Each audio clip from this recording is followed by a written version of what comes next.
All right, we're live. All Uh, right. Welcome back to the Trial and Error podcast. I'm Brian. Fearless here. On today's episode, we're going to talk about the side hustle and when it's time for you to pivot from your side hustle to a full time hustle and what that looks like. So Mhm. that's what we got for you on today's episode. I'm gonna go ahead and roll the intro, and then we're gonna get into this thing. Hmm.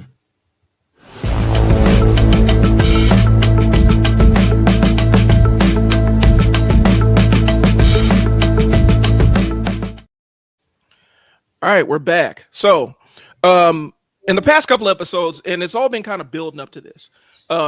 We've talked about failure till you succeed. We've talked about the pivot, and now we're talking about when's the time to flip that side hustle into a full time operation. And Mhm. so that's kind of what we're going to get into. And so one of the first things is, and we want to shout out our viewers. We're nailing down our times and everything. Making sure that we're trying to be on the consistent time. 10:30 is going to be our lock-in time, and that's going to be the time we lock in on stuff. And so 10:30 on Tuesdays, this is where you can find us. And so if you're watching live, shout out to y'all. We really appreciate y'all. Make sure if you're seeing us on YouTube, go ahead and subscribe to the channel, because then that lets us know that we're building an audience and we're really connecting with you. Okay. So Hmm. that's what we got. Fearless, you got any shout outs at the top? No, not at this moment. Okay, cool. Let's just jump into it, sir. All right. So we're going to get into discussing the side hustle, and we're going to use ourselves as an example of when was the right time for us. And I'm going to use myself as an example of what not to do. Fearless, maybe you could come on the other side and lay out what your process is. But we're going Mhm. to talk about when we decided to make that side hustle full time. So, why don't we go like it's kind of like the feedback sandwich. We want to start out with the positive first. Fearless, how did you know, and with any side hustle that you developed into a full-time thing, how did you make that decision? What was that path looking like for you? So there was a couple of different times. Hold on one second. All right, sorry about that. So there was a couple of different times that I did it. I did it the first time when I was in my early 20s, and I was in this network marketing company, right? And one of the things that they talked about within network marketing was, Jesus, hold on one second, man. That's all right. We're live television, y'all, and this is kind of how it goes when you're live. The kids are home. My kids are both home on spring break, so you're gonna hear them moving and doing stuff in the background. So, Thank you, man. Sorry about that. oh, no problem. So I got somebody here to fix up for me. Anyway, so it was I was in this network marketing company in my early 20s, and uh, in network marketing they always tell you just kind of jump off that proverbial bridge, leap down, see what happens, whatever, right? So I'm like, all right, yeah, cool. So I went into my employer and I'm like, hey, I quit. 2 weeks notice, whatever. And I went in and I told my upline, my mentor at that time, hey man, I went ahead and quit my job because I'm gonna go do this full time. And he said, you did what? I said, yeah, I just walked in to quit my job. He was like, fearless, that wasn't a good idea.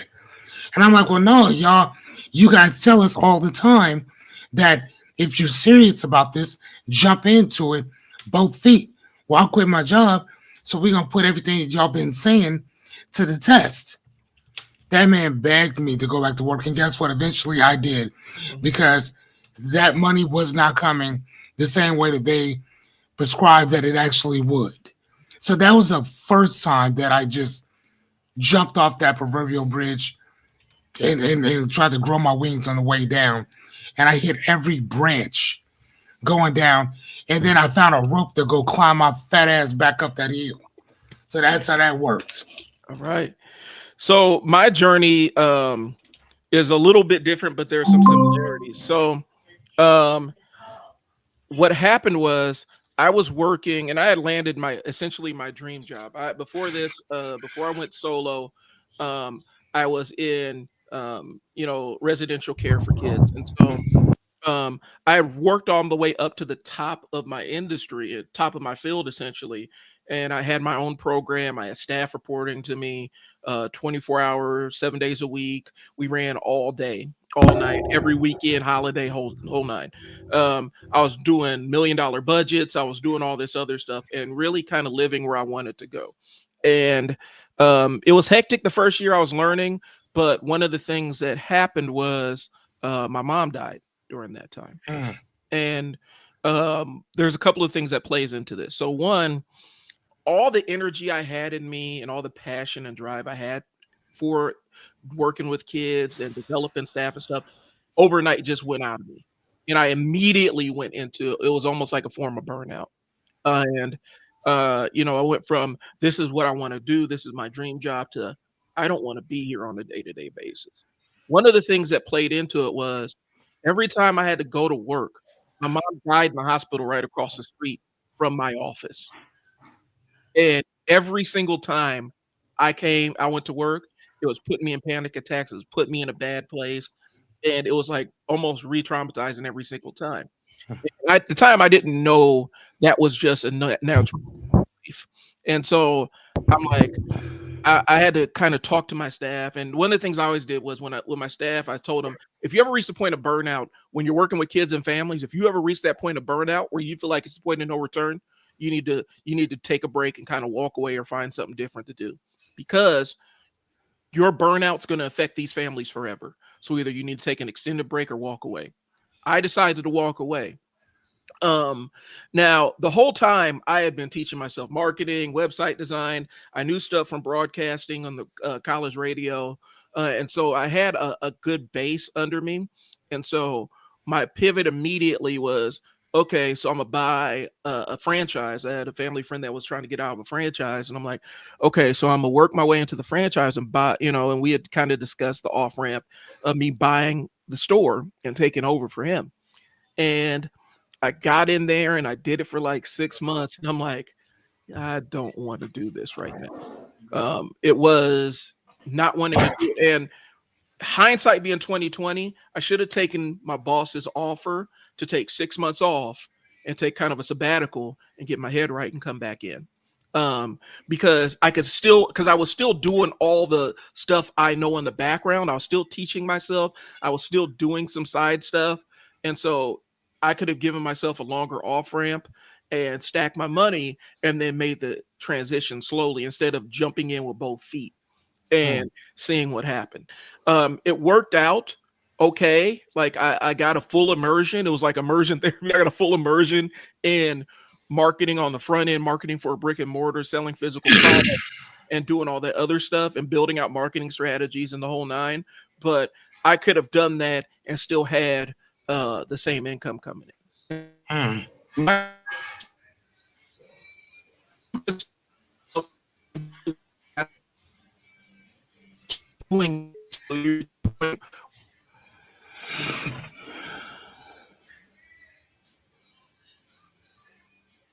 Hey, Brian? Are you there? Yeah, I'm here. You keep stop that. I think how's your connection? My connection looks good. Like you blink too, so I don't know what's going on. Okay. So we'll see. We'll figure out which end that this is on. Yeah, sure. But my cautionary tale is, continue on your path, and the time you want to pivot and the time you want to start considering whether you want to drop it is if your main job is costing you money. And it's costing you money and opportunities on your side business. So that's my cautionary tale. So when you say that it's costing you money, because I think that you had cut out at that point, I didn't hear. What did you mean by if it's costing you money? What do you mean? So if if your side business is profitable to a point where your main job is preventing you from earning your income and limiting how much you can earn, and you've kind of almost replaced it, and now your main job is in the way of your primary your main job is in the middle of your side, and your main job is preventing your side hustle from growing, and it's enough to supplement your income. That's when you need to start considering it, where you're losing money by going to your job. Okay. So the one thing that I would ask you, I guess from a coaching standpoint is how long ago how old were you when your mom passed on? I was 36. 36. Okay. So all of this started happening um, like after she passed on, and then you were working, and then you just kind of said, you know what, no, I'm good. Um, no thanks, or whatever. Yeah, Then you kind of lost that passion, if you will, for doing what you're doing, right? right. Okay. So I just want to kind of understand that. So the other part of losing money, when you talk about that, how long, or do you have like a certain um time span of how long you need to be making this amount of money before you quit your job? Um, I don't know if it's a specific time span. I'm looking at repetition. So if you're consistently month over month out earning your main job or equal to your main job, then that's where you can start considering. When I took my leap, I had money in the bank.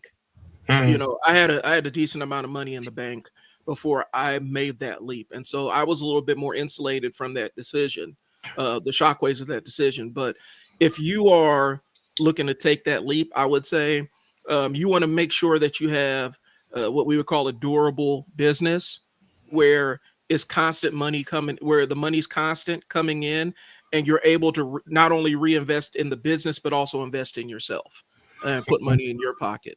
Um, and so I would say where it's a repeatable thing. So you're not just going to want to go, okay, 1 month we're profitable, now's the time to step away. 2 months we're profitable, now's the time to step away. yeah. So for myself, I usually would tell anybody give it at least a minimum of 3 months of consistency there, because at 3 months, you know that you have a pattern.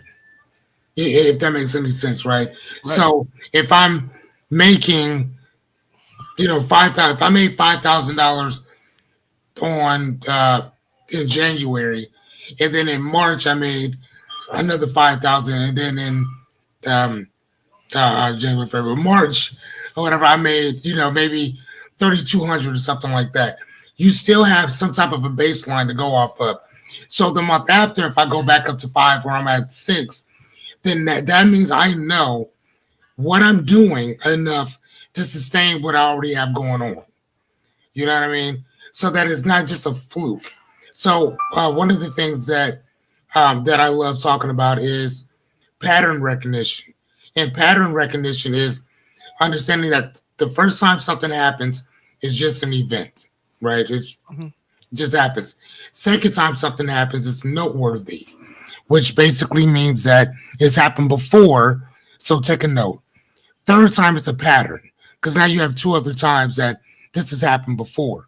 So anytime that something happens repetitively 3 different times and 3 different distinctions, then you know that it's a pattern. So when we're talking about money wise or whatever, that's kind of what I'm looking at is where's that distinction at? Where's that pattern at that I can consistently keep counting on in what I'm doing? Another thing, excuse me, with this is I personally, I wouldn't quit unless, don't quit your job unless you absolutely have to. I'm not talking about that the money is, that your side hustle is somehow impeding over here, because let's be frank. Let's be honest. Most of y'all's side hustles ain't making that much, because if it was, we wouldn't even be talking about this. What we're talking about for the most part is why you should stay at your job, right? Yeah. Because now, and let's be honest, some of y'all don't need to be working for other people. You need to have somebody else telling you what to do because you suck at your own decisions. Like, let's just put it out there. Not all of us are like this, but even if you have some type of accountability partner, a friend, a mentor, something where somebody is helping to hold you accountable and responsible for the stuff that comes out of your mouth and the things that you're doing. So, and to me, this is always a dangerous topic because I think that there's so many people that will look at this and say, you know what? Yeah, I made a couple dollars doing XYZ. You know, maybe I should start thinking about pivoting into doing this thing full time. Some of y'all, that's exactly what you need to do, but most of you, not at all.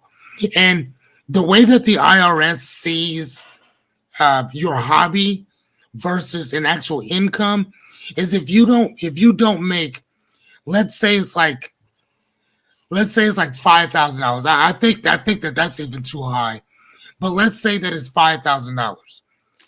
Whether people understand it or not, most people are not even making that off their side hustle. They're not, right? Especially depending on what it is that you do. So if you're not even making the bare minimum for it to even be called a business, the IRS doesn't see it as a business. They see it as a hobby. Like, and that's honest to God truth. Yeah. So the biggest thing, like I said, though, you have to be focused on. I would tell you, if anything, take the skills that you learn from your hobby, put them towards the job that you have, and do better at that. Like, that's what I would tell a person, honestly. And again, I don't know about you, but people have asked me this so many times throughout my life in general, what the different businesses I've had that I've had to either close down or walk away from or whatever. But that's the one thing that I love telling people is like, dude, don't quit your job. Stay there. Stay until you have to leave.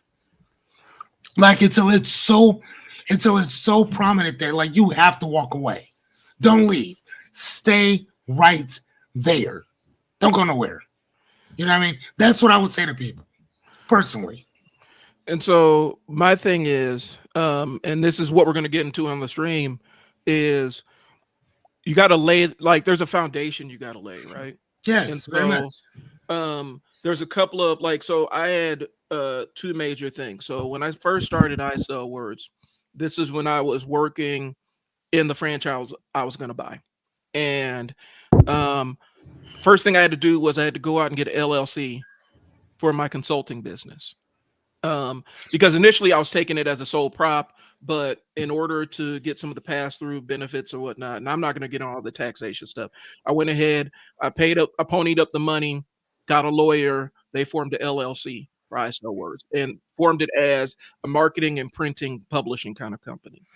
Would you mind, before you continue, because I know my friend told me that I interrupt you quite a bit, and I'm trying my best not to.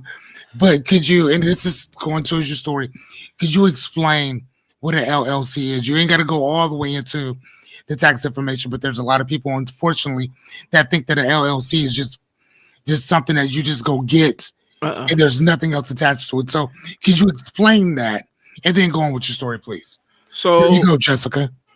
So an LLC is it is basically a container for your business that in case somebody wants to sue you, they can go after the assets of that LLC as the business in that container, but they can't go after your personal money unless you have some pretty egregious things or there's a lot of where you're not separating the two things, where you are spending right out of your LLC's personal account for your personal stuff. So basically think of it as a box that your personal business lives in. And if somebody ever sues you, which as you grow bigger, eventually it may happen. So, but it prevents them from going after everything. They can only go after what's in the LLC, and the LLC is a standalone entity. It exists as a separate thing from you that you own. And there's a lot of different things you can do. If you want to start playing the higher end game, you can have a shell corporation that's an LLC with a bunch of baby LLCs under it to kind of contain all that stuff. And so it allows you a lot of room and allows a normal person to operate as a business entity. They call it a disregarded entity, in kind of the tax terms. And I mean, that's also one of the things that a lot of lawyers will actually do too, to hide or to put certain things, whatever.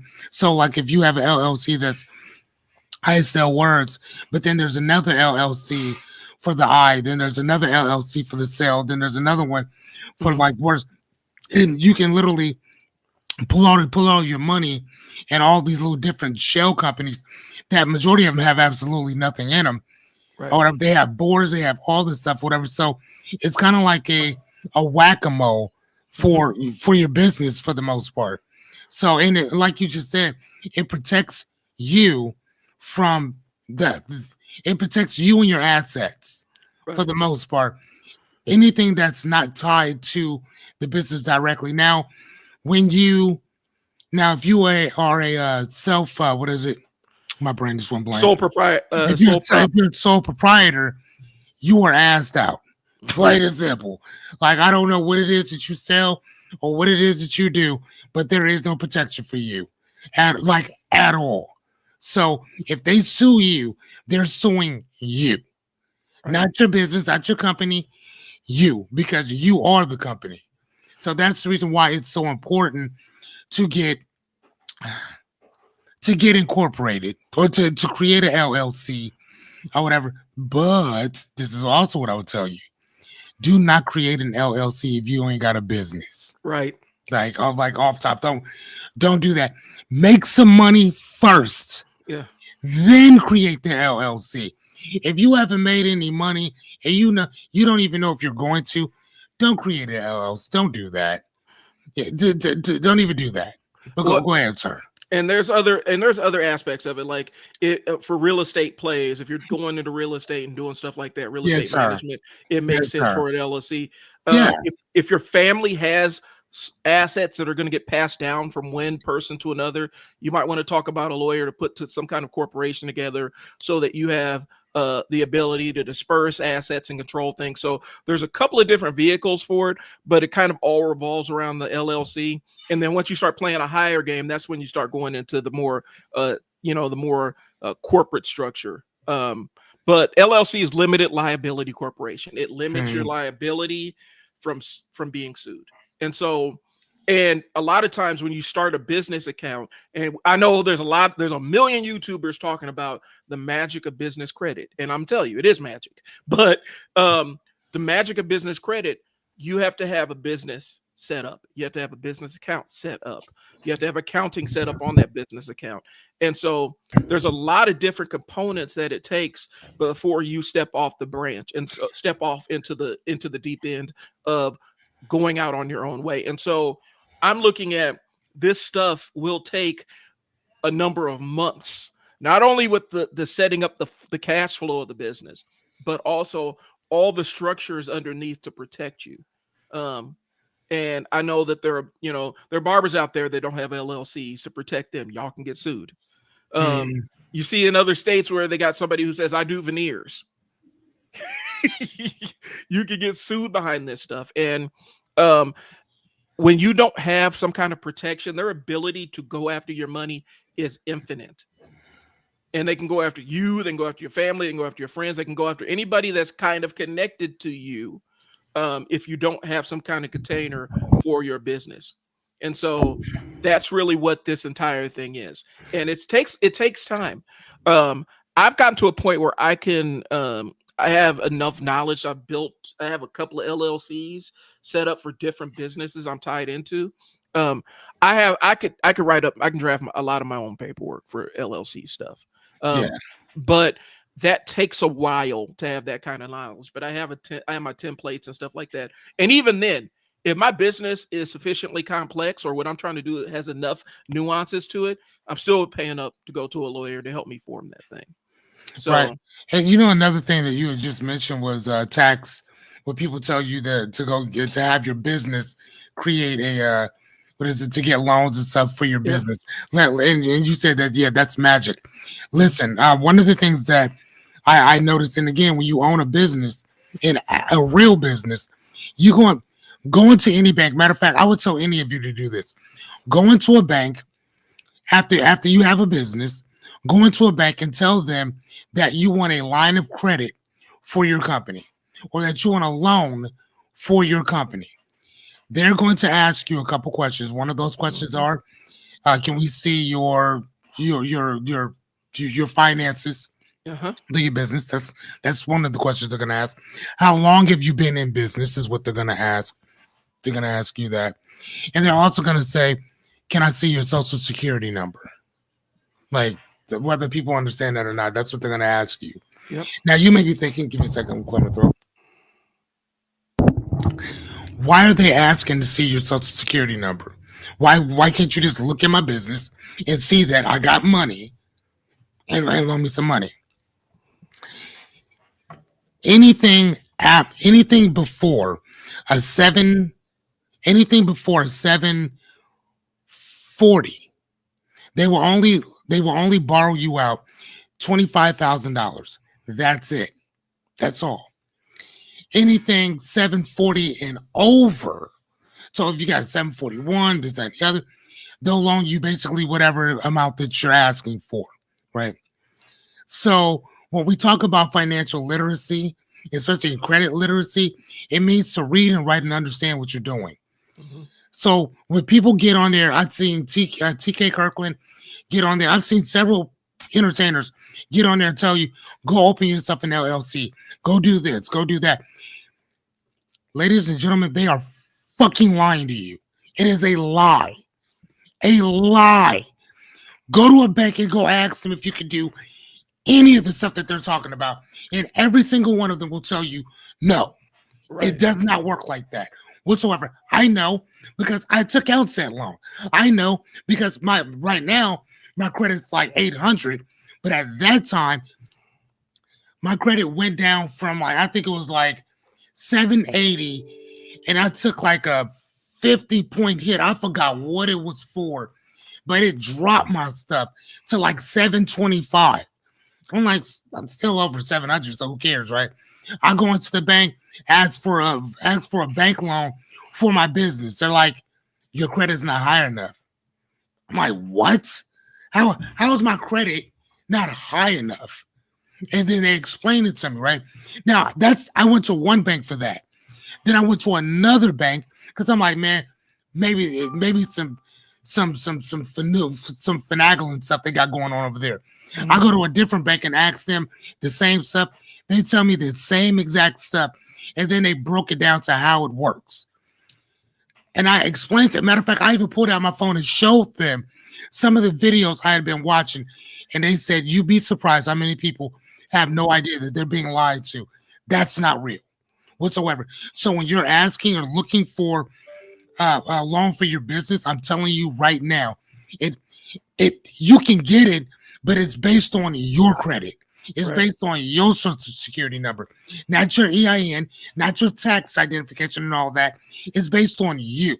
And the problem is that we've been fed so much shit that we don't know that because people that we love and trust and support consistently keep feeding us bad news. And again, somebody like TK Kirkland, whomever, they have amazing credit because they got the money. They have the $1 credit ratio. So if they wanted to go build some shit, they can do so. Right. But the average dude who just got his car repossessed, who went from a 680 and now down to a 600, he can't go to the bank and go ask for nothing, especially if you ain't got, if you don't have any assets. At that point, homie, you're a liability. Why would I loan you anything for either you personally, right, to get a line of credit or a loan, but whatever so-called business that you own? Yeah, no, thank you. Now we're good. Right. And that's the thing. I mean, your LLC has to have some age behind it before you can start doing some of the stuff, and you got to show a level of consistency. Yes. So, and they're looking for years. Yeah. They're not looking for months. They're looking for years. Right. Years. Like off top. They're looking for years. Like the CMA LLC, Coach Mo Athletics LLC that I co-own, that's 10 years old. And year over year, we're increasing year over year. And so that builds a specific line of repetition where they're like, oh, this is an actual business. And the reality is some of y'all have the ability to scale fast. It's about having the discipline to scale fast. Because one thing, and I'm getting a little bit ahead of ourselves, but this is what I need to point out. Sometimes it's not the lack of business that dooms early stage businesses. It's having too much business and not being able to fulfill on what you need to get done. And so that can hurt you too if you don't have if you don't have the ability to scale fast enough. And so it's a double-edged sword. And a lot of times people think that I got this LLC and money's flowing in. I can be able to do X, Y, and Z. Sometimes that money flowing in is okay. So you need to reinvest this into the business and basically build out your ability to do more business as opposed to putting into your bank account. So you know, the other side. I love what you're talking about in that. And I know that we're kind of pivoting, but we're not pivoting because it's kind of like an apropos type of thing or whatever, which basically means we're still circling the same ballpark. We're just not on the same base. But one of the things that you just talked about was the fact that some of the banks may not mess with you at all. But here's another cool thing about LLCs in general. And again, I had to learn this the hard way. When you have an LLC and you have a bank account specifically geared towards your business, what the banks usually do, is that they pull a banker off and they give them directly to you. Mm-hmm. So you usually have your own banker. So if you need a loan, if you need any of that stuff, they'll work with you to get that for you. And so therefore you have a partnership with the bank. And that is imperative. That is so important whenever you're picking and choosing banks to put your money in. You have to ask them, like, do you guys support small businesses? How much do you support small businesses? What do you do to support small businesses?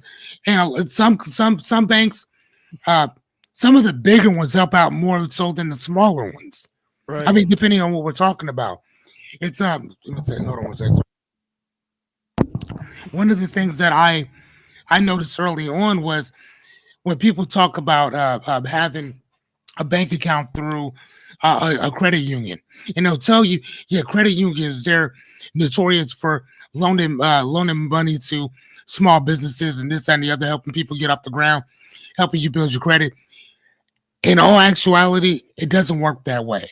And there's actually more bullshit that goes on with these small credit unions than you'd ever actually think. Most people don't know that because they don't read about that shit. You see what's behind me on these goddamn books? That is not a green screen, ladies and gentlemen. That's not green screen. That's real. Not green screen. Real. So there's a book called Lending to the Other Half. And that's what they talk about. Excuse me, I think it's called Banking the way the other half banks or something like that. Brian, you might want to check that out if you can. Okay. But there's a book on it. I think like Banking the way the other half does or something like that. But that's all they talked about was banking industry and how they help certain members of our community and other members of our community they could care less about, like one way or the other. And that's where these small credit unions got the reputation to start. Oh my gosh, like, yeah, they just go to Saks Credit Union, or do you see what I'm saying? I know. Okay, like, I've seen her TED talk, and so yeah, show me the book. All right, hold on. You show it to me. Yeah, I'm finding a good version of it. All right, thank you.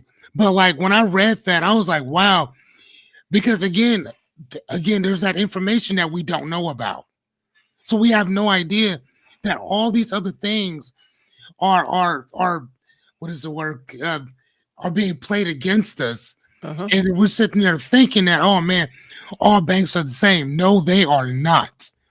And so again, when you have your own business, when you're building a business, yeah, there it is. There it is. There it is. Yep. Yeah. I have the one up on top on the left hand corner. That's the book that I have. Because I think that there's a couple different versions of it, but that's the one I had. That book was absolutely amazing. And you would think that it was boring as shit. Mm-hmm. It's not. There's another book called is it called Banking with the 1%? What is it called? Like something to 1%. How the 1% lives or whatever. And it's just like when people talk about hold on, shit, Jessica told me I get off on these tangents. I'm gonna come back to where I'm at. But apropos, I'm still circling. It's just like with passports, for instance, right?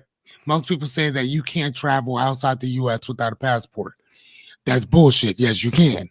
Depending on who you are and how much money you have, yes, you can. That's all I'm saying. So a lot of this is based on like my personal channel talks about, where perspective is everything. And in this case, perspective is everything. So that's all I was kind of going with that. Partnerships with banks.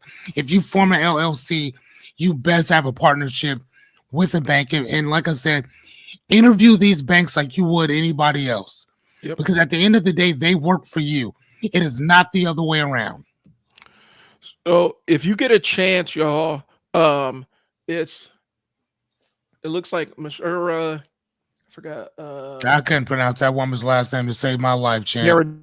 I'm gonna put it in the. I'm gonna go ahead and put it in the comments. Look for her TED talk. It's about postal. It gives the history of postal banking and the importance of post offices in regards to banking in impoverished neighborhoods. Oh man, that's some good stuff. Yeah, it gives a whole layout of that, but it gives a little bit of the groundwork.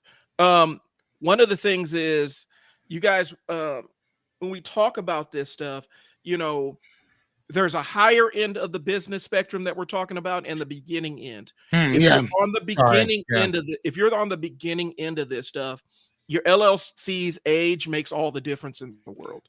How much money you're bringing in year over year or quarter after quarter makes a difference, and the ability to reinvest. And so a lot of that stuff matters. And unfortunately, you're not getting a lot of that solid information on YouTube. There's one that I keep bringing up. Fearless, I keep bringing it up. But one of the things I see on, what is it? The 850 credit score, $2 million or $4,000 a week. I keep bringing that up because that is an earworm in my thinking, because that's endemic of what social media has done to our brains in terms of how we talk about business and stuff like that. And yeah, there's nuances and stuff, and people are going to have different perspectives and and all this other stuff. I'm here to tell you, from a business owner standpoint, and Fearless may disagree with me. From a business owner standpoint, if you're asking me, 850 credit score, $2 million or $4,000 a week, I'm going to take the $2 million in cash. And a lot of that's the time value of money, because I can put that $2 million to work a little bit faster, get it into some interest-bearing accounts and stuff, and see a return a little bit faster. $4,000 a week is good, but it's going to take, I think it was like 16 years to match that $2 million. And by the time that 16 years rolls around, that $2 million may be worth $1 million. And so that's my line of thinking on it. And it goes into a lot of the woo-woo that people fall into on social media when they listen to these influencers and think that just because this credit score is here, but you have no other underlying things, like, especially if you're a business owner, you have no other underlying things. The 850 credit score is amazing, and you can leverage it if you have a really solid business underneath it. But if we're talking cash for the average citizen, cash me out. I'll take $2 million in cash in hand right now. And so, but it goes into a lot of the way that our brains are thinking about business, and how social media gets us hooked on these side hustles and then feeds us bullshit about how we maintain them. And so that's the theme here. And that's what we're trying to debunk here. We're trying to debunk a lot of the mythology about the process of getting side hustle, starting one, and what it takes to transition into a full-time business, because there are steps that you got to take. And that's what this episode's about. Okay, keep going on that, because I'm about to, because I don't want to say anything quite yet on that. I want to check something out right quick. Gotcha. Because give me a second. Keep going. So keep going. Well, we already, to be honest with Fearless, we already attacked a lot of the stuff that's next on our format for the show. But We talked about growth and stability. Is your side hustle ready? Do you have consistent monthly revenue? Do you have growing demand and repeat customers?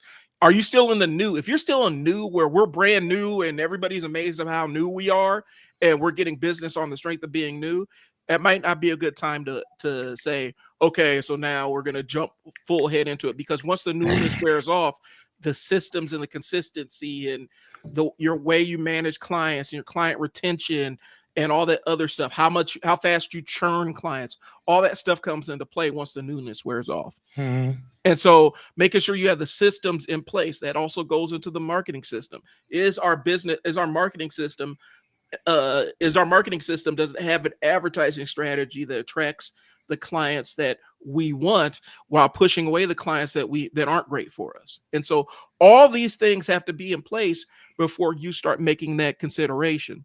And the reality is, for a lot of business owners, posting, just posting, hanging your shingle and making a post on social media saying, hey, I got this business open, that ain't it. And so you have to have an entire system that underpins all of that. And so you scale it up gradually. And so when I say your job is in the way of your business, this means that your job is actually preventing you from scaling your business up to where it can be. And that's a nuanced thing, and it takes a while to get to. So I got a quick question. I'm sorry to cut you off for a second. Yep.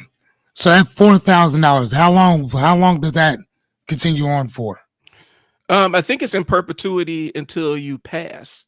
Okay, so you get $2,000 up front. I mean, excuse me, is that $2 million? $2 million up front. So $2 million up front, or $4,000 per week. Yep. Is that what you're saying? And you get that for life? I think it's in perpetuity, yeah. Okay, of the rest of your life. Yep. Do you get to pass that on to your children, or does it die with you?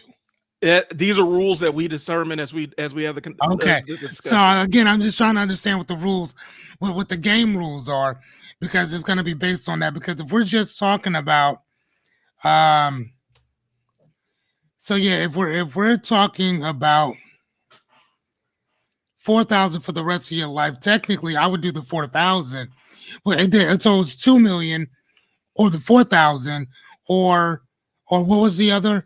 To 850 credit score. 850 credit score. Listen to me, ladies and gentlemen. Your credit don't mean shit if you got money. Like nobody cares. I'm not even gonna lie to you. The only reason why you have credit, for the most part, is to show credibility.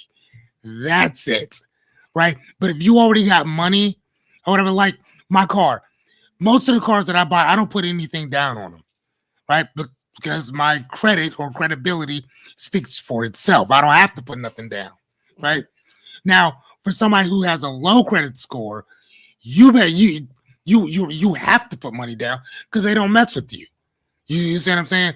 So again, it's not necessarily that I'm trying to be a dick or anything, but like, no, I remember at one point my credit score was like in a low 500s, and then it took me about 5-6 years to go from a low 500 credit score to 800 credit score. You know what I'm saying? Like it took me about 7-8 years to build it from there to shoot our way up, right? Right. So like, yeah, I'm just telling you. So I where was I going? I'm sorry. See, that's what Jessica keeps telling me. I'm just like, man, dude. Anyway, so anyway, see, she messes me up every fucking time. That's all right. I'm sure you're watching. You ain't shit. I'm telling you, you ain't shit. FYI, just saying. Anyway, okay, so going back to what we were talking about. So I'm looking at this here, and if you get 5%, 5% is good, right? I mean, if you got a CD, you'll probably get something like that, 5-6%, somewhere up around there. That's usually standard average for you to put that in the CD and then collect dividends off of that. But even with that, you don't get that back monthly at all. I mean, you could on other stuff, but not with that. If you put the money in the bank, which is dumb as shit, not gonna lie to you, even if they gave you 5%, which is almost unheard of, I'm not gonna lie to you. Hold on. I guess somebody's trying to ask a question, but All right, let me see. yeah. All right, where they at? Which one are you on, ma'am? Yeah, somebody's trying to ask a question, but they said that they can't. And that's why it's trial and error, ladies and gentlemen. That's why this is trial and error. Fuck up and fuck up fast. But okay, I'm gonna keep going as you figure out what's going on, bro. All right. So even at a CD, if you put all that $2 million in a CD, if it gives you 5%, not CD, in a bank, and it gives you 5% interest on your money, you're gonna be making about $8,333.33 per month. And that's just off of the interest in that alone by itself. Right. Now, again, we're also not talking about the taxes. Hold on one sec. Yeah, so she's right there. Thank you, ma'am. But we're also not talking about the taxes in that, because taxes are going to come out of that too. So you can go ahead and take that. Now, again, depending on where you live, Right. if you have state taxes versus federal taxes, most states have all federal taxes, but not all states have a state income tax. You see what I'm saying? Yeah. So, but federal tax, it's still going to be 30-some% off top, right? So that 8,000 that you're getting per month, knock off 30-some% of that, and we're at what? 30%. So if 10% is 800, so 1,600, so that'll be another. So you're talking about another almost $2,000 off that. So now you're talking about $6,000. Yeah.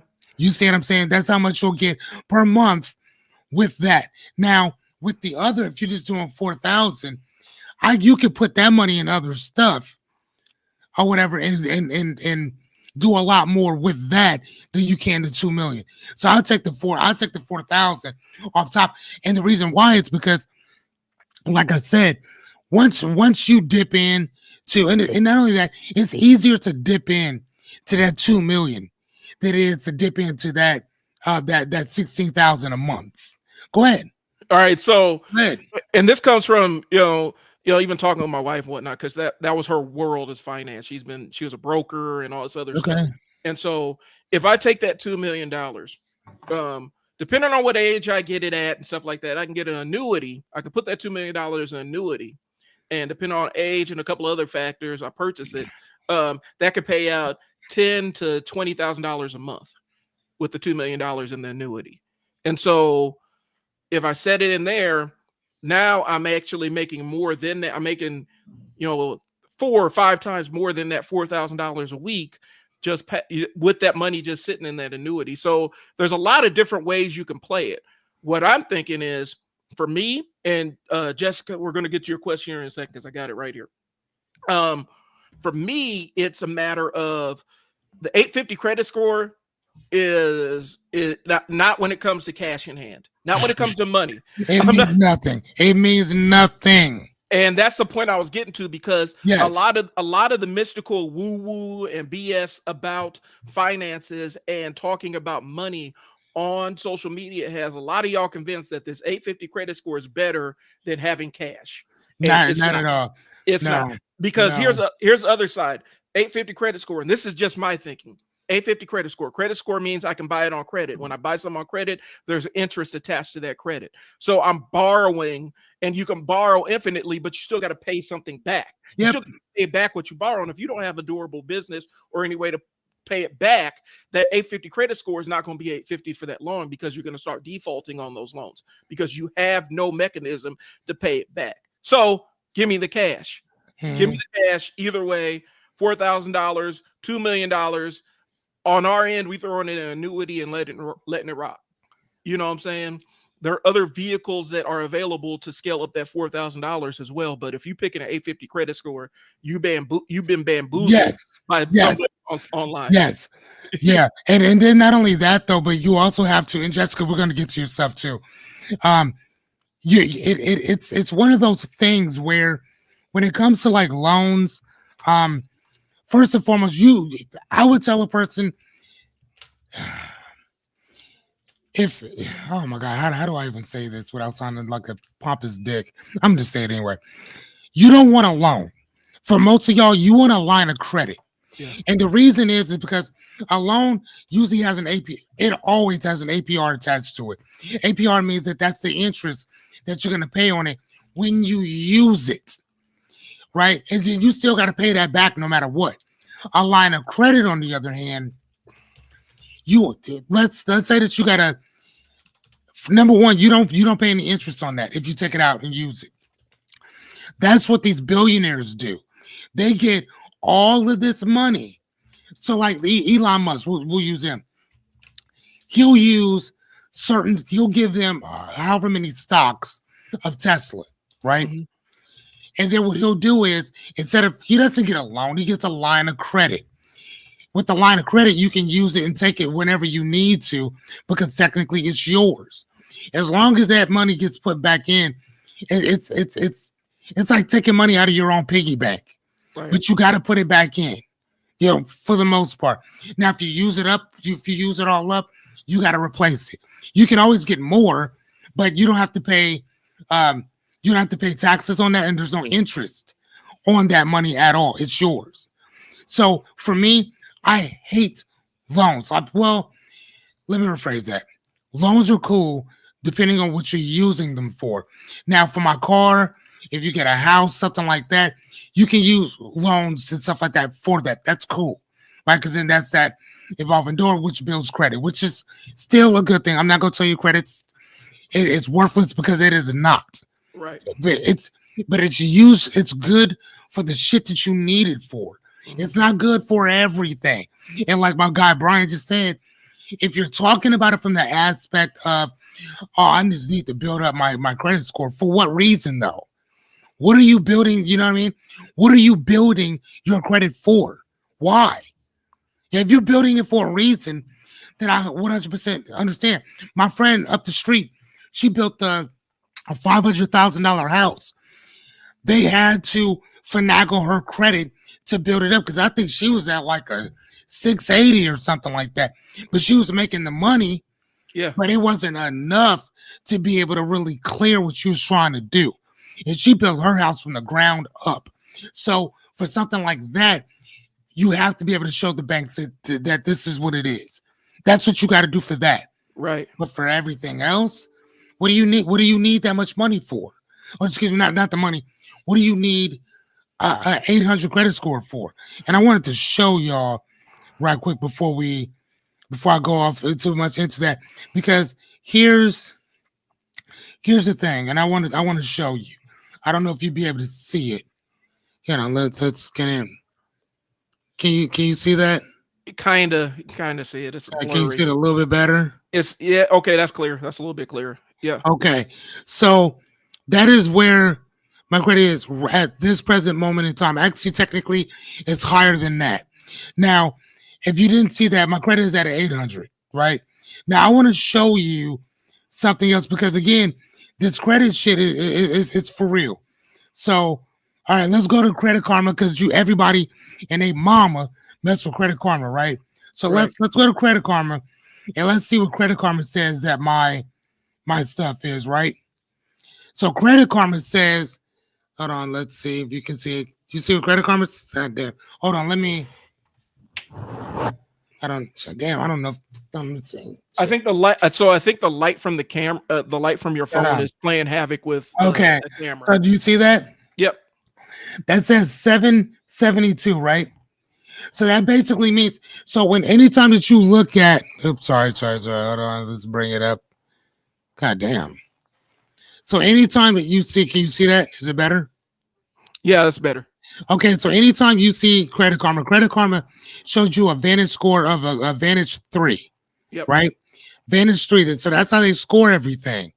Now, when the ones that you have to pay for, like my FICO or whatever, that's something that I have to pay for out of pocket, which again, I'll go back there. Yep. Can you see that better? Still blurry. What's happening is your autofocus on your camera is trying to read it, and it plays havoc with your lights a little bit. Okay.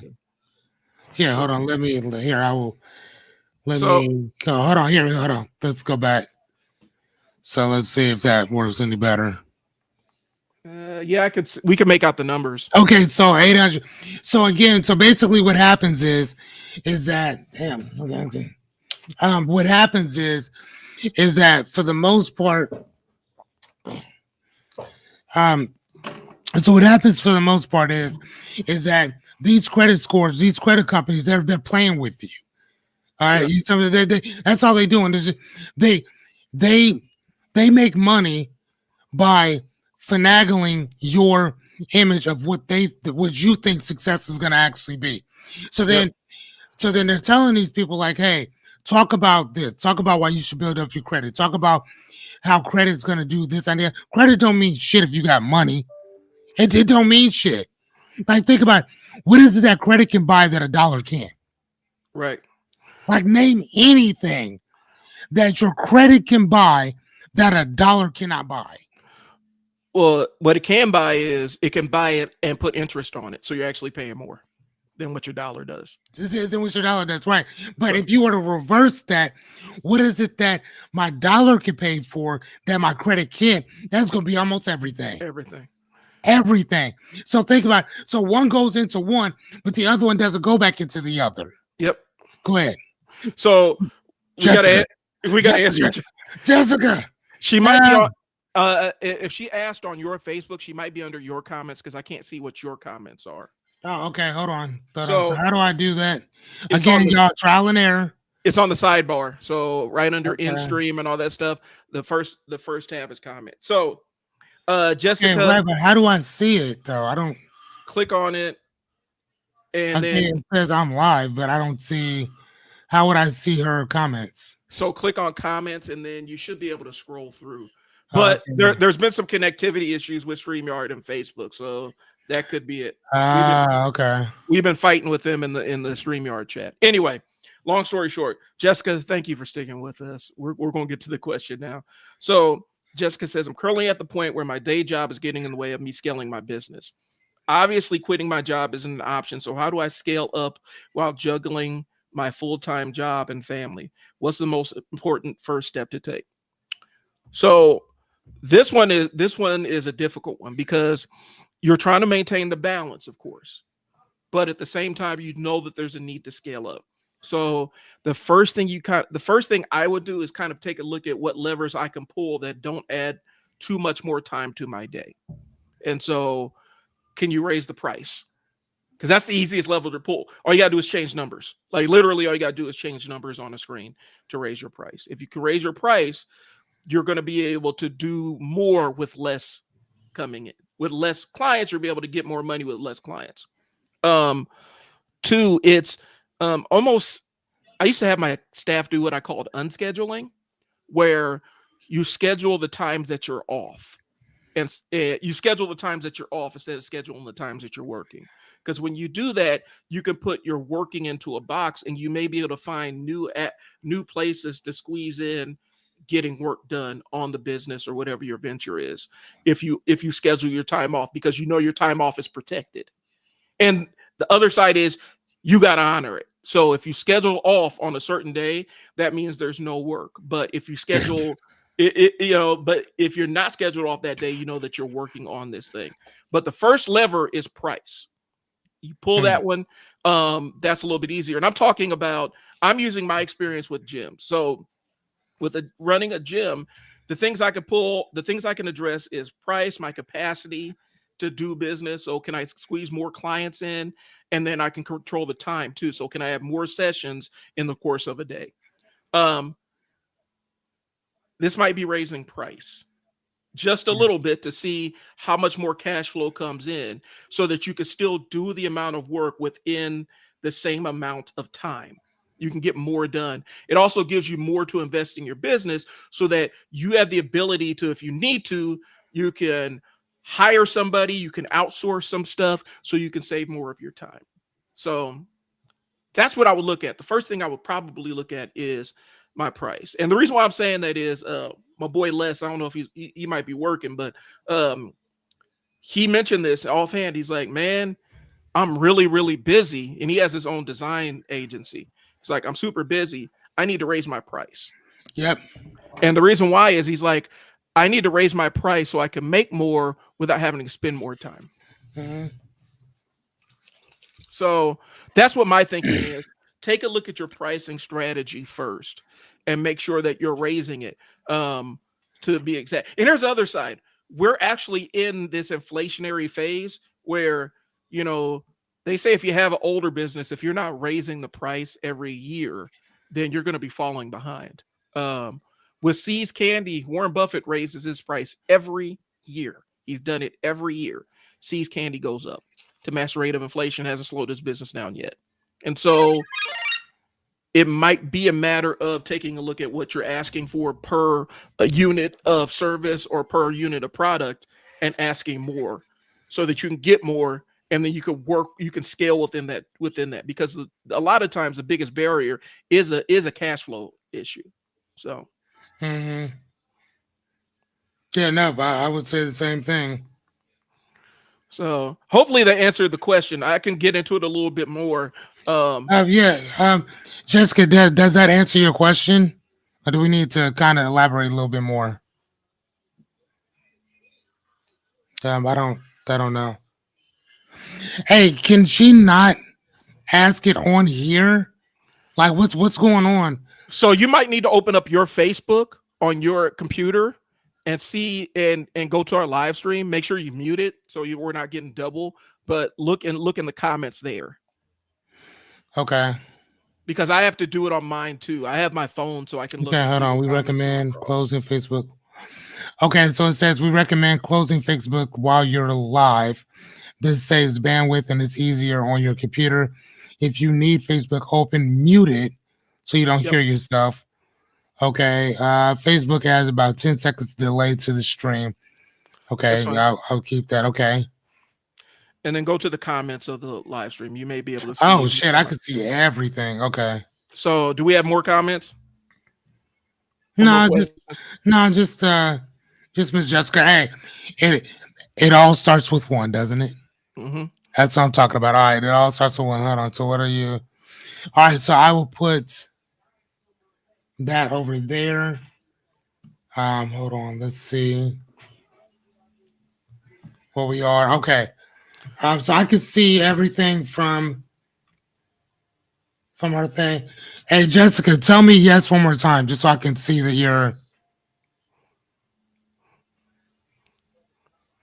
Because I don't know if you were saying yes that you just got a client off your thing or whatever. Oh, another thing too, I want to tell people that my friend Jessica, she makes, and so she doesn't make it, she rebuilds and refurnishes furniture and stuff like that. She's actually pretty cool. I will get you guys some the next time we're on, we'll get you some pizzas, and we'll put it on our stuff too, so people can actually see that. Right. And go ahead. It's custom work. So you can have a piece of furniture that is really unique to what you want. It's custom. You're not going to find anything else like it. And so, Jessica, give us your contact information or how you want people to reach out to you, and we'll put it on the comments on the screen. Yeah, for sure. Hell yeah. Just send that to us so that we could drive business your way. And for other business owners, I know. Yeah, send us some shit. Let's go. My boy David Slaughter over at Slaughterhouse Athletics. He works with kids doing strength training and whatnot. Reach out to him, hit him up. We can always shout out other businesses. As you guys know, Fearless has business he's tied into. I'm involved with Coach Mo Athletics. And so this is a place where we want to be able to not only talk about business and talk about the process of being self-sufficient, but also trial and error. Trial and error. Help business owners level up and help you guys start your journey, or if you run into a problem, help you correct and talk about what we've screwed up and what we learned from our screw up, so we can really lean into the trial and error concept. Okay. So, and we kind of talked about this, like we're actually going through a lot of the outline without going through the outline. Yeah, for sure. So I we're think that talking. once you have a conversation like that and you've been through it, it's easier to kind of, you know what I'm saying, like go down that succession of stuff because you've already been there, done that. And our job is to kind of help other people to kind of navigate that too. And with that said, we don't know everything. Right. That's why it's called trial and error. We don't know everything. Go ahead, sir. And I think one of the things is, and this is just something I put out there, a lot of times, and the next part is we're gonna talk about the fear factor and overcoming risk and stuff like that. But a lot of times, human beings have a bias to listen to somebody who's confident in their delivery, even if they're totally wrong. We have a bias. If they sound confident in what they're saying, we inherently believe them, as opposed to somebody who's like, "Ooh, let me go check my notes. I need to pull this book out to make sure I'm factually accurate." That part, yeah. And so a lot of times we have a bias towards people sounding right as opposed to being right. My thing is, if somebody tells you, if you ask them a question and they say, "I don't know," that's a person that you may be able to trust a little bit better because they're admitting, "I don't know. I need to go find out more about this," as opposed to somebody who just freestyles BS and just throws out answers all the time. So if they don't know, they'll tell you, "I don't know, but I can find out." That's more important than somebody who just has answer all the time. It's a fake level of confidence, and they may not even know. That's the 850 credit score guy. Confidently wrong. So we're talking about managing risk at this point and shifting your mindset, because a business owner, once you get into the trenches and get into the weeds of owning a business, you start perceiving risk a little bit differently. And there is a shift that actually occurs from transitioning from being that 9 to 5 or steady job worker to being a business owner. The first thing that people struggle with is price. And that's one of the things we just talked about, because we're used to pricing ourselves based on what our jobs pay us. And to be quite honest with you, if your job had to outsource that role and hire somebody else who had the same breadth and depth of knowledge and experience that you have, they probably be paying a lot more for a consultant as opposed to a full-time worker. The only thing they don't have to worry about is the taxes as much, because they can 1099 them. So a lot of times you perceive risk a little bit differently once you start your own business. And so you gotta, you're going to be faced with a lot of what ifs. And a lot of times the things that we see are risks. The things we see as risks are just opportunities, except we're too early in the phase to recognize them as opportunities. But one thing I see specifically with side hustle, and this is unique to side hustle. The people that love side hustles, right? Like it's fun, it's exciting. I got 5 different side hustles, right? One of the challenges is when you take that one side hustle and lock it in and say, "This is what I'm going to do full time." Once it starts getting boring and once the newness wears off and you have to start doing the repetitive, boring stuff that makes that side hustle into a long-lasting business, the temptation from those other side hustles are going to start popping up. Yeah. And they're going to be like, "Hey, I'm new over here. Why don't you give me a shot?" And that opportunity looks good. It looks amazing. And you start playing around with other side hustles as opposed to doing the unpleasant work of growing the business that you decided that you're going to expand full time into. That is going to be the first risk. You have to say, "This is the side hustle that I'm turning into a business, and I'm committing to this one." Right. So at the end of the day, it's mastering what we call mastering the mundane. Yep. And mundane means mastering the boring. Yeah, I mean, and again, I've said this, I will say this consistently. T. Harv Eker said business should be boring. Ladies and gentlemen, it's not going to be the if and the be all and the bees knees. I'm telling you, it's going to be boring as shit. When I'm looking, and again, I'm using Jessica as an example. Dude, she does foster care. She does community inclusion. This woman has all these other things going to make money, which, I mean, I ain't gonna lie, this is mad inspiring to me. Hence, that's what we're doing now, because she's been telling me, like, Fearless, you really need to be on talking about this stuff, whether by yourself, something else. Get on there and do it yourself, whatever. But she'll be up at 1, 2, 3 o'clock in the morning. She got shit to do the next day. She out there sanding, watching videos on how to sand. She hit me up one day. She was like, "I've been sitting there sanding all this time, and I've been doing it wrong." You know what I'm saying? To be that humble to say, you know what, man, I messed up on this. Mm-hmm. And again, I told her, I'm like, and now when she looks at other people's work, she can be like, yeah, like I could see the strokes in this person's stuff, or I could see the imperfections in this person's stuff because now I know what I'm doing. But like I told her, you can see it because you do it. But if you don't do it, you're not really gonna see that, and you're not gonna care. And like I told her, who gives a shit as long as she's selling it? Right. You know what I'm saying? As long as if she's selling it for $375, if she's selling it for $475, if she's selling it for $500, that shit for you, that should be like it's all inspiring to you that somebody is selling something in your eyes that's inferior to your product. Right. So that should make you feel like shit. If she could sell this whack shit, I could sell my stuff. You know what I'm saying? For a little bit more. But you know, right now Jessica's gotta like, I'm gonna keep my prices kind of low for affordable people. And the one thing that we keep telling her, and I know you've told her too, stop counting other people's pockets. Just because your pockets look a certain way don't mean everybody else's pockets gonna be that way too. And here's the thing, ladies and gentlemen, I hope if you don't take anything else away from this, I hope you take this. And again, I've said this before too. People will buy the dumbest shit, and they will buy it for whatever price you choose to charge them. Now, again, at that point, your objective is to market and advertise your product to the people who want it. Mm-hmm. That's it. If you're not into business, if you're not into living your life, if you're not into reading good books, then this is probably not your podcast. You might be into to ancient aliens and shit like this. We might touch on something like that, but you're not here for that, right?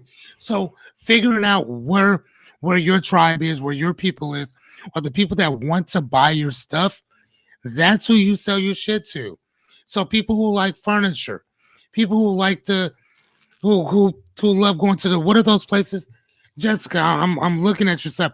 What are those places called where people go? It's kind of like a farmer's market, but for furniture. What is that? What is that called? Because thrift stores, junk markets. Yeah, we don't want to say junk. We don't want to use a J word. Yeah, thrift stores. We don't want to use a J word. Or whatever. What is that? What is that called? Again, this thing is on a 9-second delay, or what is it? This a 10-second delay. What is that called? Is she even still here? I don't know. Okay. Oh, Leanne. No, Lynn Ann. Thank you, dear. Flea market. Or it's just a market. Yeah. Lynn Ann, thank you, dear. Thank you much. Flea market. Well, I guess flea market works too. Flea market, swap. Flea market, swap. I mean, swap me is more for like, you know what I'm saying, California type shit. But they do actually have one in Vegas. Yep. Been there. Not gonna lie to you, it's actually kind of cool. I enjoyed it. So, but yes, thank you guys. But yeah, so she sells. But again, she's up at 1 o'clock, 3 o'clock in the morning, sanding stuff. And to know that, man, I've been messing up. Who gives a shit? Sell it. People will buy the dumbest shit. And I'm not saying her product is dumb or nothing, but I'm just saying if you show it to them, a person's gonna buy it. Like, that's all I'm saying. Ahead, so there's a couple of things. So one, and it goes into the scaling. So I'm gonna talk about the process of onboarding and outsourcing stuff here. But there's one thing that stuck in my mind when we talk about the mistakes. So I watched this. It was a YouTube thing. I think it was called Make Art Not Content, or it might be Make Art Now. Anyway, they talked about Prince's work ethic. And basically they said his work ethic, the way that his producers described it was, it came out like a sneeze. Like his creativity came out like a sneeze, and he kept the mistakes in because the mistakes were the feeling. So a lot of his songs may have had mistakes in them, but they were in the final mix of the recording. because he wanted to capture the feeling of what he was creating. When you're in a creative space, sometimes perfectionism works when you're trying to get specific numbers and facts and figures right. But when you're actually creating something, sometimes the mistakes are the things that bring people in. I know YouTubers specifically, they'll make a mistake on purpose in their title cards, or they'll misspell a word or something just so that people point it out, because people point it out, they get engagement in the comments. They say, hey, you screwed this up. And now they actually have the engagement to boost their engagement numbers. So okay, you keep the mistakes in. And that's one of the things you learn as a creator. You know, sometimes it's not about the perfection, it's about the mood that you're selling. And so that's one thing for creative entrepreneurs. But pivoting it back to what we were talking about, the scaling up piece is important. When it's sometimes you might need to outsource some of the stuff. You might need to hire somebody to do the lower level tasks that you don't necessarily need to be involved with. But as you scale up, you might have to hire somebody that's smarter than you. And a lot of business owners are hesitant to do that, because why would they want to work for me if they're smarter than me? Why don't they go off and start their own business? Well, a lot of people don't want to start their own business. They want to work for somebody else. You have to be able to hire people that are strong in the areas where you're weak. And that will allow you to scale a lot faster if you hire people that are strong in the areas where you're not as good, or even they're equal to you in areas that you're strong in. That allows you the ability to focus on working on your business as opposed to working in your business. Right. Working in your business. And if you want to know where this comes from, the book is called The E-Myth. The E-Myth. The idea of working in your business is where you are the engineer. You're the one who has to turn out all the product. And without you, the business doesn't move forward. So when you're doing tasks related to that, you're working in your business.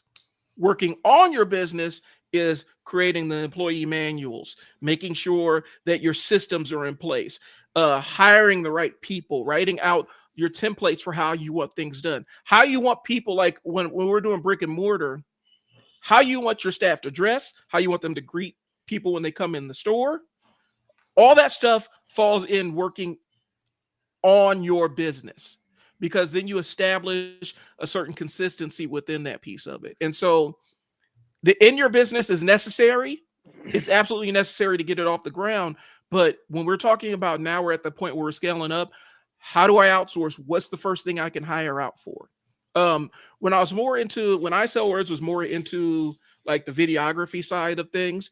If I was going to go on a shoot, I would have my camera. I would look at see how much it would cost to hire somebody to run second camera.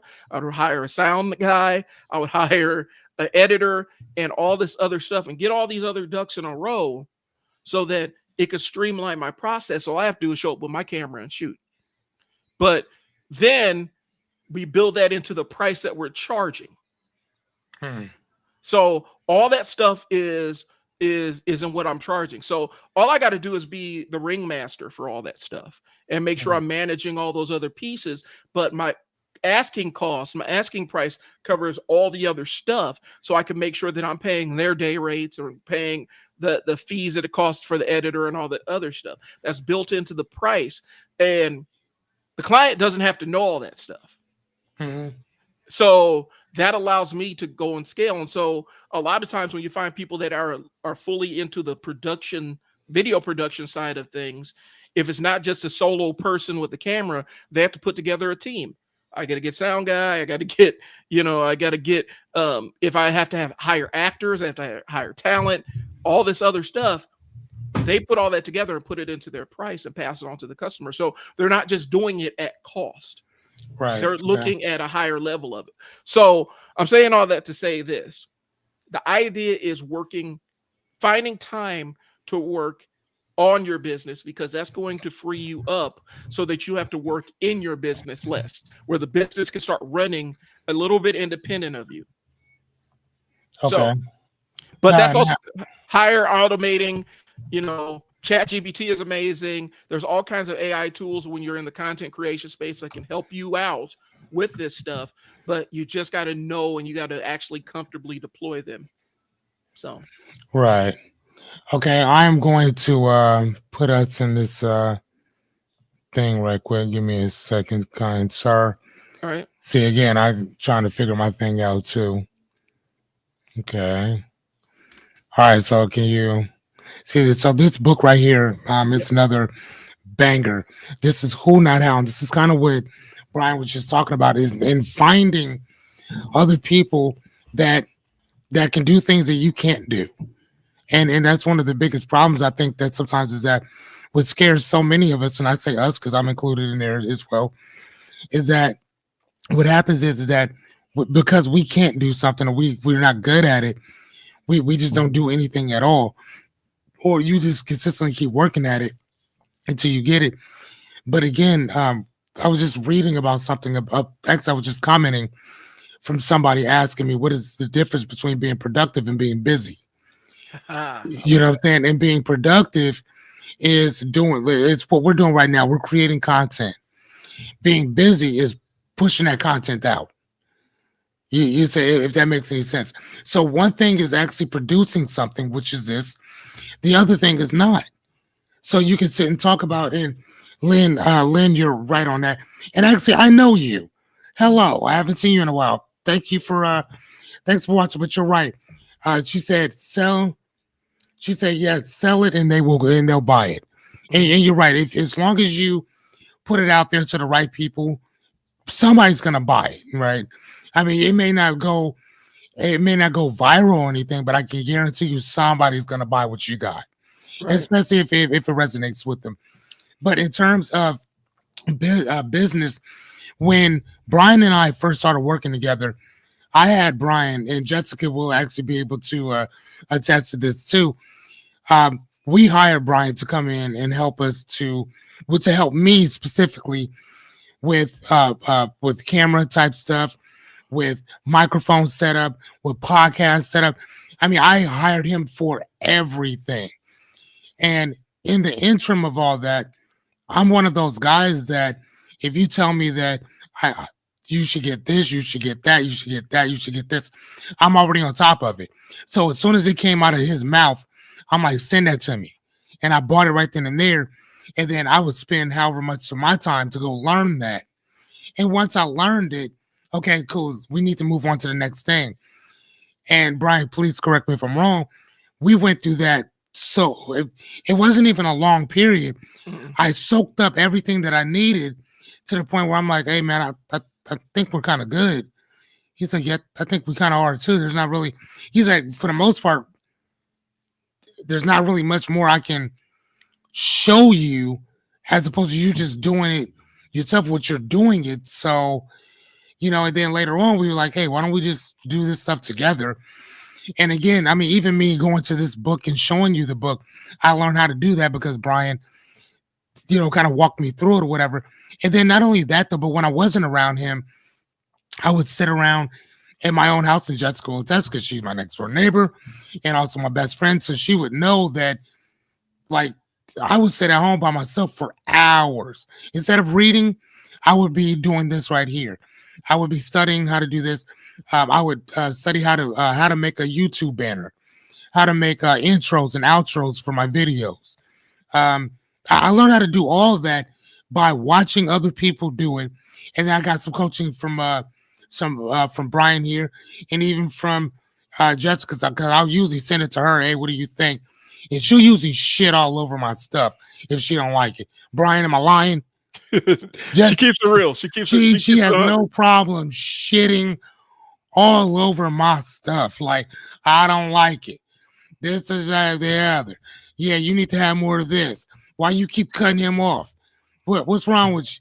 Like, we just had this conversation this morning. She don't sound like that, but I'm just talking shit. But still, though, that's just kind of one of those things. And then I'm sitting there looking at Lynn, and Lynn, man, I wish you can actually be on here. Lynn was actually a huge pivotal point in my life as well. When I had a business that that did extremely well. And I had to Lynn, were you there? Were you there that morning when I had to fire all of our staff because our company was shutting down? Were you there for that? Hold on one sec. It takes a little bit for this thing to load up. What do we got to figure out how to get our stuff on here? This is crazy. Well, I just looked at it, and one of the things is she said yes.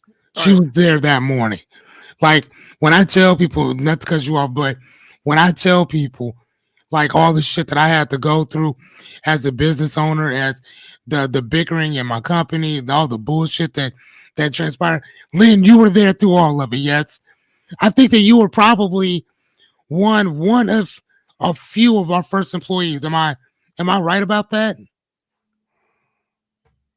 Hold on one second. She's right. But yeah, like Lynn has been there from not mistaken. I think she was like one of the first people that we had brought on or whatever. Hold on, let's see if she'll respond in a little bit.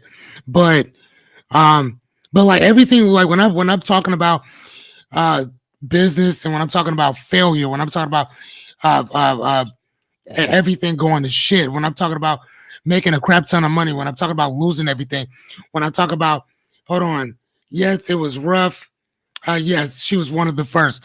When I talk about having to live and sleep on my friend's couch for years or whatever after my company ended, all that stuff, like Lynn is one of those people that can attest to everything that I'm talking about. And when I was talking to Jessica about this not too long ago, I'm like, a lot of these so-called YouTubers, a lot of these social media influencers talk this big talk about how do you succeed? How do you do this? How do you do that?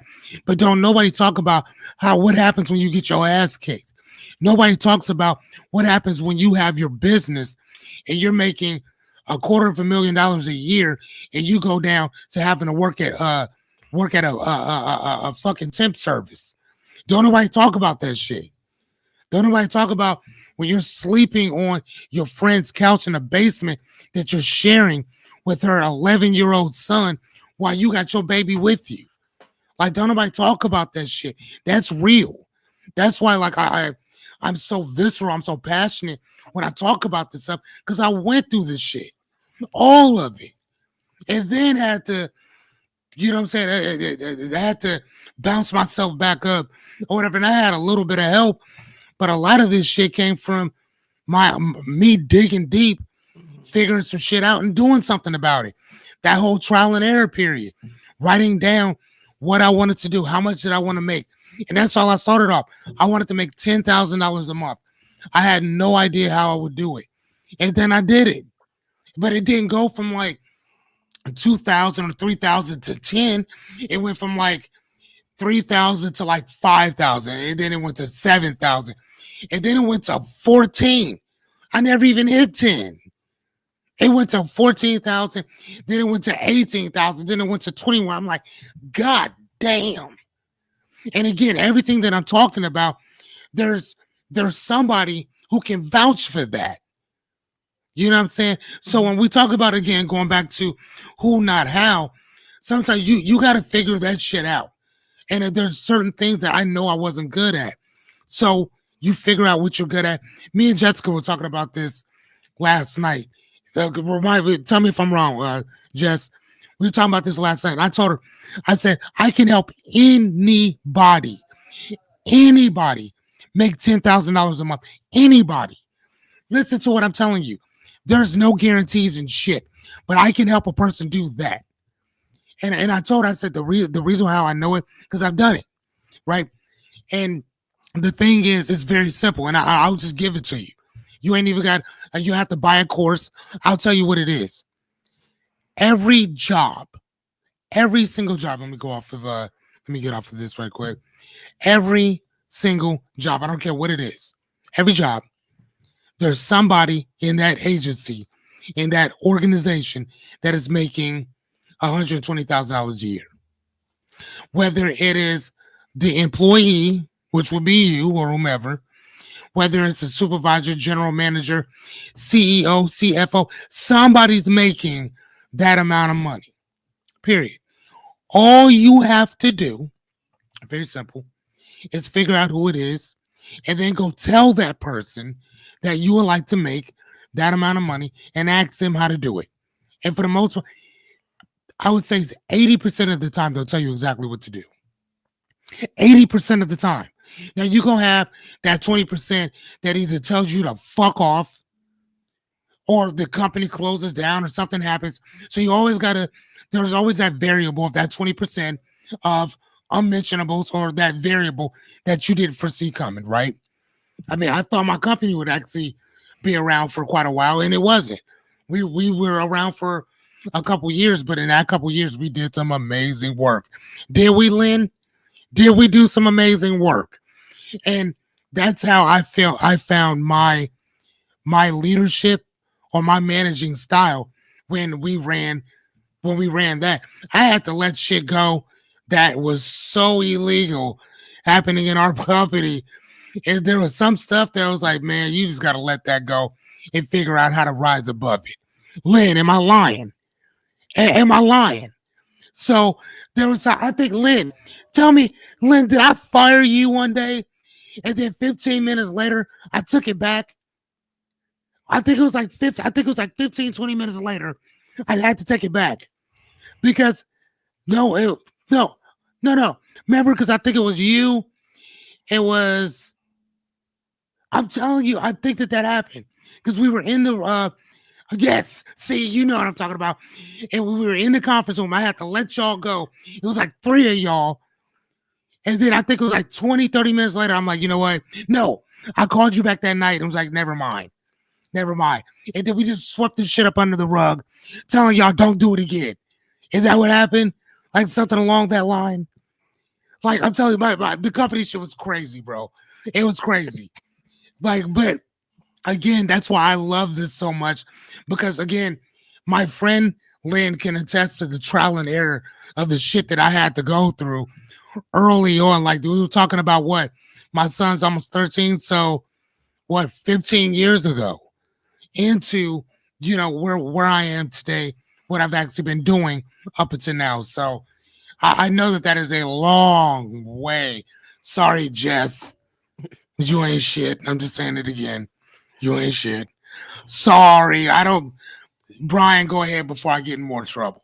So Yeah. you mentioned 80-20, and that's kind of a golden rule in business, and it crosses a lot of different thresholds. So when we talk about the 80-20 rule, it's basically this basic concept, but it extends to a lot of other things.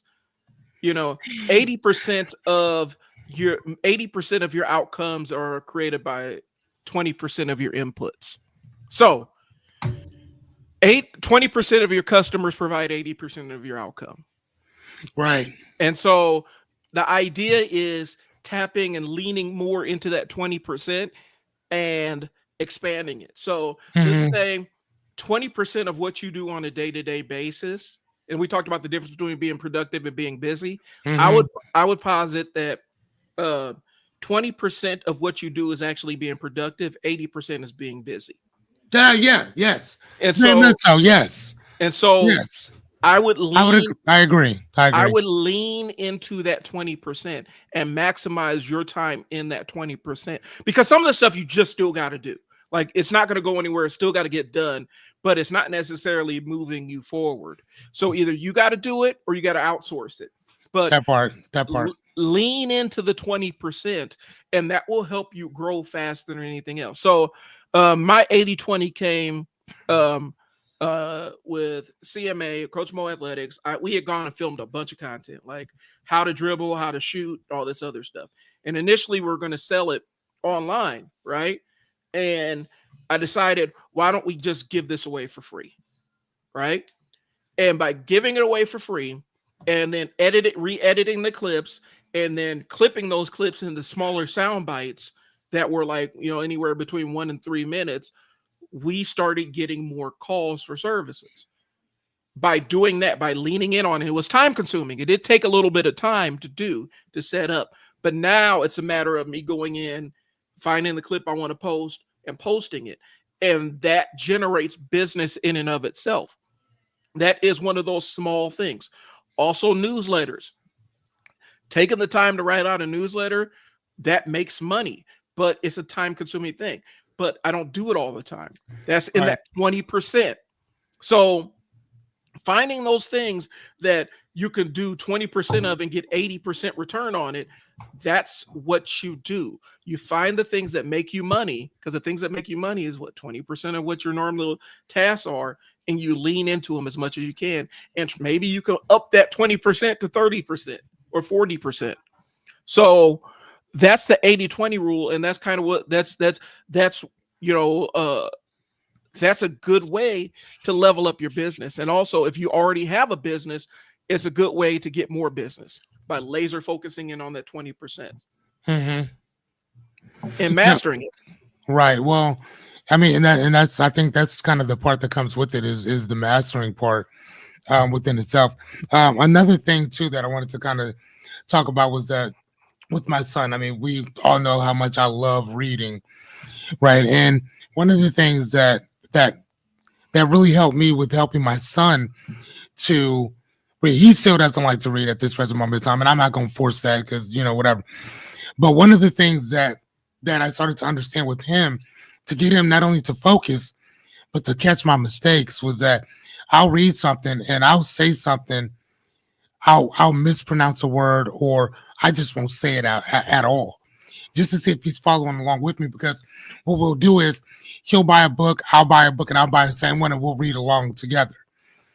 And so he'll read. And again, it's just about reading out loud, not to yourself, out loud, to get him used to reading out loud and in front of people. Mm-hmm. Because I don't know about you, but the way I grew up in a foster home, and I grew up in multiple foster homes, but there was one in particular that I would have to get newspapers, magazines, books, and like this lady would make me stand in front of the family and read books. And boy, I sucked. Kind of wasn't that good at it, right? And I would have to do this in front of the family every single night. And I hated reading. Like, I hated reading or whatever. And eventually I got, pretty good at it. But that was just kind of one of those things where I'm not scared to talk in front of people. I'm not scared to read anything in front of people. If I have to give a speech, I noticed within myself, it's hard for me to write a speech out. Like, I can't write a speech out. Mm-hmm. I can write bullet points, but I can't just sit down and write my speech out. It doesn't work that way for me. And being in Toastmasters for years, it wasn't until like later on in the process that I discovered that, boy, I suck at sitting there writing stuff because I'm such a perfectionist. Now, if I write out topics that I want to talk about, I can do that all day long and go from there. But if I had to, like, again, you'll tell me the topic, I don't write anything down. I just like, okay, I think it's stuff in my life, and then we just go.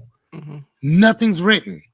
I may have certain notes that I may want to talk about, but I didn't know that I was going to sit and talk about, one of my past companies with one of my, past employees. That's just natural stuff that just pops up. But if I'd had any of that written down, we wouldn't have ever gotten to that. You know what I mean? Right. So one of the things, like I said, what I do with my son is I'll intentionally mistake a word, or I won't say it, just to see if he's paying attention and he'll catch me. Like, nope, go back, say that again, and then I'll re-say it. Nope, and I'll go back a couple of sentences down, do it again. See if he's paying attention. Nope, go back. What's that word? And that's what he's saying to me. Yep. And I started noticing that when I was teaching him when I was teaching him his alphabet. I was like, dude, if I teach you, it's one thing, but if you teach me, you'll know it. So that's what I started doing. And then he improved drastically. So I hear what you're saying on that with making a mistake on purpose. Mm-hmm. Just to see if somebody catches it and says something to you. Grant Cardone's book, he was talking about that too. He said, there's all kind of mistakes all through that book. He said, I don't give a shit. Did you buy it? Right. Did you learn anything from what I said to you? We could talk about my mistakes all day long, but I produced the book. I wrote the book, I produced it, I put it out, and I sold it. What are you out here doing? You read it, now you're going to do anything with it, right? Right. I mean, and that's kind of, yeah, I mean, so that's kind of where I'm at with, hold on. Sorry about that. But that's kind of that's where I'm at with that. That was just a point that you made that I just kind of thought about. I'm like, yeah, that makes a lot of sense because I do that with my son. When I do it on purpose. And then one time, a couple times, he called me where I didn't do it on purpose. And he actually caught me. And I was like, bro, I'm not going to lie to you. That's kind of embarrassing. You know what I'm saying? I think he was 11 or 12 at that time. So, well, he's still 12, but I mean, that was kind of embarrassing, not going to lie to you. But I'm okay being called out by my kid. That doesn't bother me. You know, so I'm okay with that. Well, and I think, it's being comfortable with that call out. My daughter calls me out all the time because she's smarter than I am. And so, right. And so I'm used to it. And my son will call me out on stuff. And so you kind of get used to it. You learn how to humble yourself, especially as an entrepreneur. There are people that really get locked into how amazing and how knowledgeable they are, but they never take time to think about what they don't know. And that's a trap you can fall into when you stop learning as a business owner. That's where your business stalls. Yeah, it's called a saturation point. Right. And, it's being cognizant of that. Like, I'm reaching my saturation point. Sometimes I got to find a way to wring my brain out so I can absorb more. One of the things is, and we touched on a little bit, we had some questions regarding it.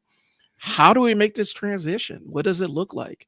And part of it is coming up with a plan. Like, if you are really serious about it, because there's two things I need to throw out to preface all this. One, being an entrepreneur can be a lonely existence, just because a lot of the people that are still doing the full-time working stuff, some of the conversations you have, they haven't even thought about. And so you're talking about what life is like on Jupiter, and they've never left Earth. And so a lot of times it can be I'm not going to say lonely, but it can be isolating, because a lot of times people that are still working will not be able to identify with what you say as a business owner, because it's a different perspective. No. And stilling yourself with that and understanding that there is a separation that comes. So with the planning piece of it, and we could talk, I'm not going to go all the way into it, but stacking your cash, making sure that your money's coming in, and you have your savings set up and your emergency fund set up and all the other stuff, on top of having a business that's generating money and is paying you on a monthly basis, is paying you and is paying itself. Okay. But stacking that cash is important, right? Making sure you're getting the right contacts, getting into the networking places, getting into the networking groups so that you can be around other business owners. That's important. You may not even have to say anything, but being in these networking groups where you're around to hear how business owners talk, how they perceive the world, it will do a lot for you. And so if you're working full time, take your lunch break, take an extended lunch break, find a networking group, go sit down and listen, and even share what you're doing. You can soak up so much game from that, and it can change. It could tilt your perspective a little bit. And that's what Fearless helps you do, is a forceful reframe of your perspective. But this is something else that will provide a forceful reframe of your perspective, being around business owners and listening to them. But your environment's everything. Right. So stacking the cash, getting all the contacts, getting your contract set up, figuring out what this looks like, and figuring out, okay, so I'm going to go full time on that. What does that actually mean? Because for a lot of times you think, well, full time with my business now, full time means 8-hour days. Nope. Sometimes with your business, a full time commitment might be you're trading your 8-hour days at your regular job for 16-hour days working for yourself. And you got to square yourself with that. Right. You got to be able to be comfortable doing that. So there's the mental side of it, but then the physical side of it is money, making sure all the other cash flow stuff is set up and writing it down and making sure that this is what you're getting yourself into, because the pivot away from a 9 to 5 can be jarring, especially if this is not a world that you've ever explored before. And so you have to mentally get yourself ready for that stuff and physically get yourself ready for that. That is the transition plan. So starting to figure out what your life, envisioning what your life looks like. And then once you get into it, then you start figuring out, okay, so now that I'm doing this, I'm doing the 16-hour days, what do I want my life to look like? That's the creative tension that we talked about from Peter Senge in the 5th Discipline. The creative tension is what your life is versus what you want it to look like. And the gap in between is creative tension. So, so something I'm kind of looking at now or whatever, it's kind of like it's kind of like the point of like the queen bee, right? You know what I'm saying? Like the hive within itself is, it lives for the queen, right? It dies for the queen. It does everything for the queen. And I liken that to working for other people years ago. Thank you. I liken that to working for other people because we are huge when it comes to doing all this stuff for other people, but we don't do the same thing for ourselves. Yep. And getting away from that hive mind type of mentality, that shit sucks. And that's really hard to maneuver that. And I think that that's where a lot of us are, is that we're so passionate about working and doing our jobs for other people. But when it comes to keeping that same energy for yourself, we don't do it. Or we find it hard to do that. So shifting that hive mind to from outside of you to inside of you, that's like the hardest thing that I've seen that people have had to do. So there was another question from my buddy Tommy from the Rice Bowl. He asked me like a while ago. So he said, how do you juggle multiple businesses while staying effective as a leader? I'll let you take that one and then I'll go after. So because I'm actually living that life right now. Yeah, that's what I'm saying. You go first. Yeah. So for me, it's really allocating my time. Like I had to sit down and go at my calendar and say, okay, on this day I'm doing this, on this day I'm doing this. This is my day to work on my tasks related to this specific business. That is not easy, and optimally, I wouldn't be doing that. But I got multiple people depending on me for different aspects of this business thing. So really sitting down and allocating my time on the front end and saying, okay, so Wednesdays is when I work on video and marketing work for CMA. Okay. On Tuesdays is my I Sell Words day. On Fridays, this is when I'm doing this and I'm doing client work for X, Y, and Z, and really dedicating those blocks of times to each day and not deviating from that, because that's the discipline piece. A lot of times, and Fearless, you can attest to this because you've been in that boss's seat before. One of the things that we encounter as business owners, especially when you have staff that work with you,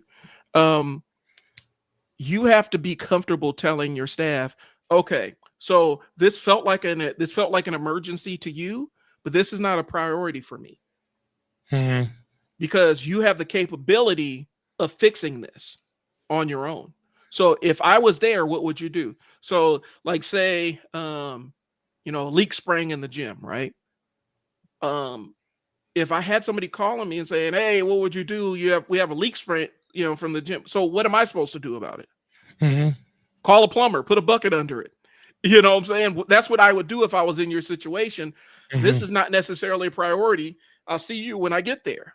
Right. And so, especially when you have that kind of stuff, it is, I'm going into the weeds here, but I'm when I was, go ahead, man, go. When I was managing my shelter, it ain't just me doing it. It's not just me. Brian does it too, ma'am. When I was managing my shelter, one of the things I was big on was, I had my shelter and I was the director and I had 2 managers underneath me. Okay. One of the things for me was, I want to teach my managers how to do most of my job.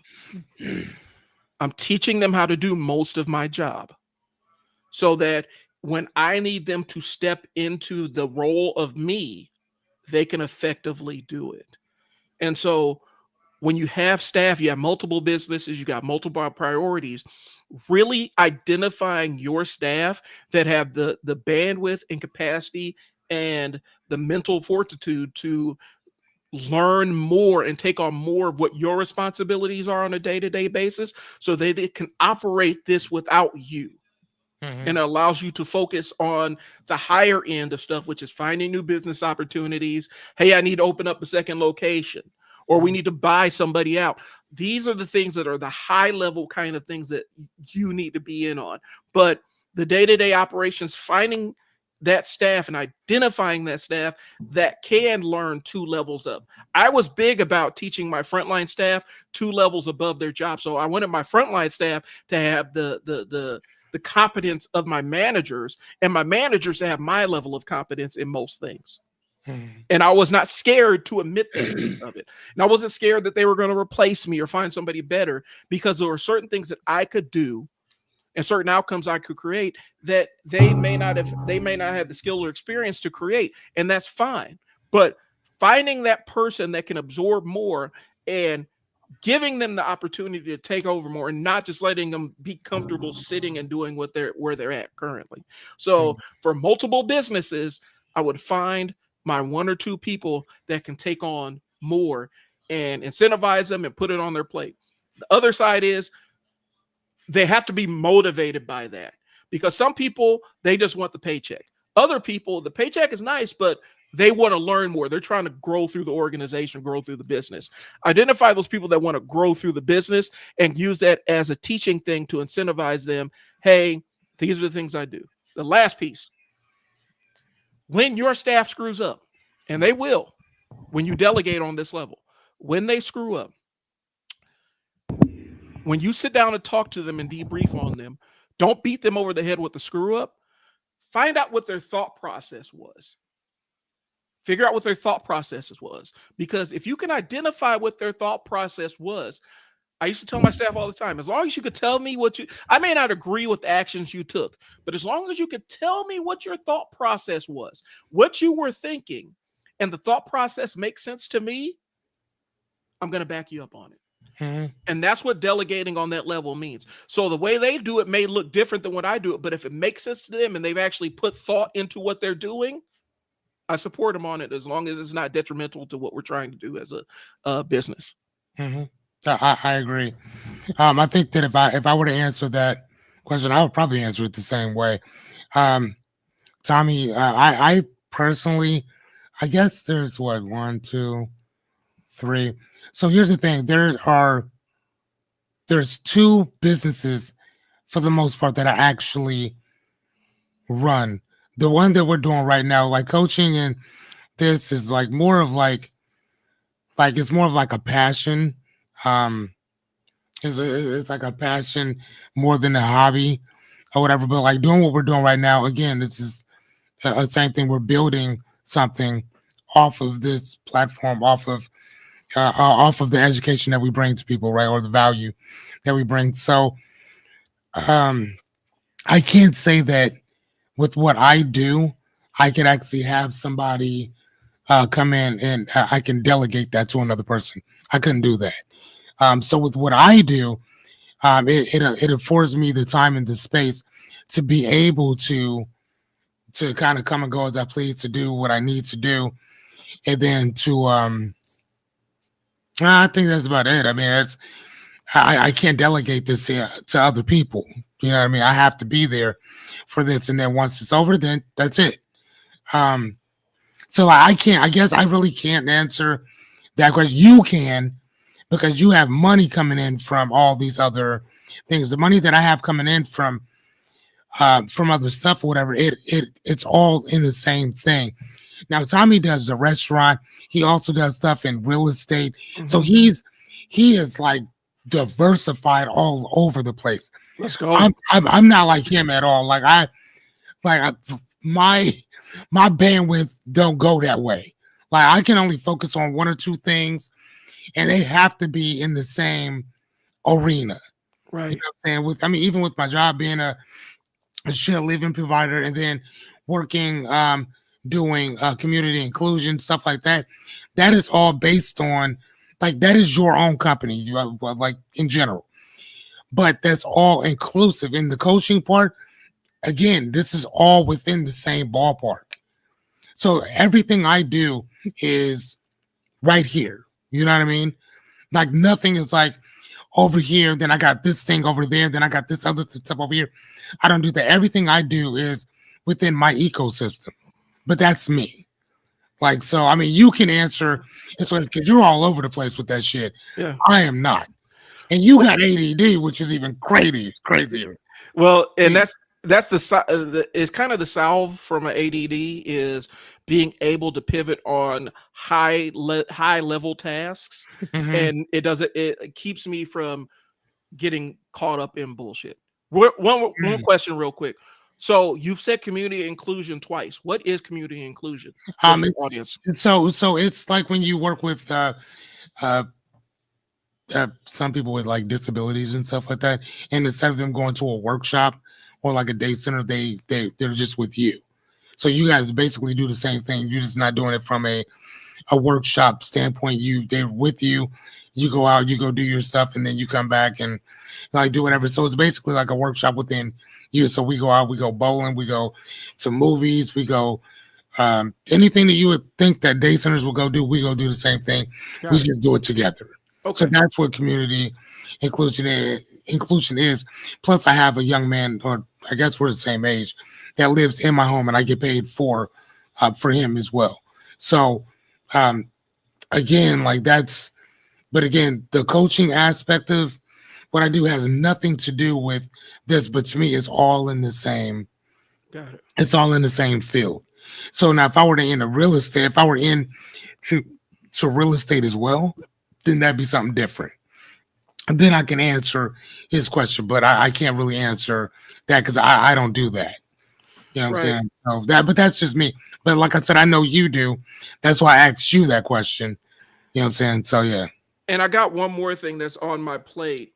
I can't go into all the details now. I think I've talked to you. I can't go into the details of what it is because a lot of stuff ain't finalized yet. But I'm going to be in the position where I'm going to actually have a team, and I'm be doing a lot of like managing remotely and stuff. And so that's gonna add a new wrinkle to what we got rolling here. But I mean, I got to sit down and write out a handbook and figure out, what I need my sales guys to be able to do and stuff like that. And, my thing is when it comes to sales, I want killers. I want people that go out there. I want sharks. I want people that are hungry for the sale. And so I got to figure out what that actually looks like from that standpoint. And so I'll be announcing some stuff here, in the next couple of weeks, but this is kind of a big one. From the business standpoint, I run a consulting business. And so a lot of my stuff is the consulting side of it. My pivot, and I'm talking about it openly. Last week we talked about the pivot. My pivot was I was trying to pivot away from the done for you services because there's a ceiling that you hit right there without hiring other people. And I kind of lost the other half of my agency when my wife went back to corporate side of things. And so I had to make a pivot and say, okay, I have the bandwidth, the capacity, and knowledge to teach people what I know. And I have a background in, being a social worker and working with families in their darkest parts, and also developing employees to do the same job. And so those are the skill sets I have, in addition to being able to do digital marketing and writing and all the other stuff that comes along with it. And so I have a consulting business, and that is my business. It's I Sell Words, and I have a program called the Unstuck Sessions, and I've tested it out. We launched it about almost a year and a half ago, but I'm dusting off some of the aspects of it. And it is where we sit down and you come to me with a problem that you're trying to scale your business past, and we have a sticking points meeting. We figure out what's the sticking point here and how do we navigate around it and get to the next sticking point. So it's great for people that are just starting out, but it's also great for people that are new to a specific problem. Mhm. And they need somebody on the outside to help them navigate past that. And so it encompasses marketing, it encompasses employee management and scaling a business. And so that's my lane. And so that's what I do. And so you see Brian hosts the Unstuck sessions. That's part of my business. And so Mhm. that's what I have available. And Fearless and I are working on stuff together too. And so, we're ready to roll it out. We're gonna sit down and talk to y'all about it too. But the reality is, it's putting it. I have the ability with ADHD. I have a really strong ability to compartmentalize things. Not everybody has that. Mhm. I could say, this is what I'm on right now. And if I give any focus to any of this other stuff, then I'm down that rabbit hole. And I See, cannot be that. when I do the same thing, I'm an asshole. But okay, Yeah. go ahead. Well, it's, I sit there like, okay, if I go off on this tangent, if I go off on this thing while I'm working on this, then my work on this is shot. And so that's how I keep locked in and managing it's going to be soon to be three separate businesses. And one of the businesses is a partnership. So my partner handles a lot of the training and stuff. I do the marketing, website design, all the other messaging stuff. That's me and the business side of things. So one of the businesses is a partnership. So I have a great business partner who's amazing with the sales side of stuff and can handle some of the training side of it. So it takes some off my plate. So it's more like 1.5 businesses. And then I'm going to be adding 2. So it'll be, it's going to be 2.5 businesses essentially. Yeah, the way that I look at that is that if I haven't made anything from anything, I don't even consider it a business. You know what I'm saying? I mean, that's just me though. Like if it does not make it, if it hasn't made me anything, I don't consider it a business. If it does not make at least, personally, I would say at least, I don't know. Matter of fact, how about we use that? The thing that the IRS uses, which they don't use, 5,000. I think it's way under that. But if it doesn't make at least, let's say $7,000 a year, to me, it's not even a business or whatever. So, but that's just me. But here's the other question that Tommy had, which is, what's the biggest lesson you've learned from failure, and how did it shape your success? For me, so it leans into what you just said, because before I pivoted ISL Words, we had and I told Fearless this off air, and it was a confidence thing. The last time I asked for $40,000 from a client, I got $40,000 from a client. That's with ISL Words. Mm-hmm. The problem with that was, and this is something I should have learned, was I took that money and it was like, okay, me and my wife working on it. I probably should have I should have outsourced a lot of other stuff. And we did a lot of it in-house to allow us to continue to take on other clients, because that one client took up all of our time. And when we reached the end of our services with that client, I instantly had to hit the ground and go find another client. And the entire thing was so overall traumatizing. And then now I was doing a lot of it like, okay, I got to do some of this, I got to do some of this on my own and stuff. That was a mistake by not delegating, not outsourcing, and then also allowing that to hurt my confidence to the point where I didn't go out and just find a $80,000 client. Because normally that's what I should have done. I should have gone out. Yeah. I should have landed that $40,000 contract, and then I should have said, okay, so this is ending. I need to go find an $80,000 one. And I did not have the fortitude at that point. I was so shook, to be honest with you, after dealing with that I didn't go out and pursue. And instantly I said, I don't even know if I want to do this anymore. And so that's where I landed. And a lot of it came from allowing myself to get burnt out and not delegating the way I need to delegate and outsource a lot of my services. And so do you think that, not to interrupt you, but do you think that maybe it's because you didn't set boundaries before? 100%. You know what I'm saying? Because that kind of sounds like what that is that you neglected to set boundaries before y'all even got started.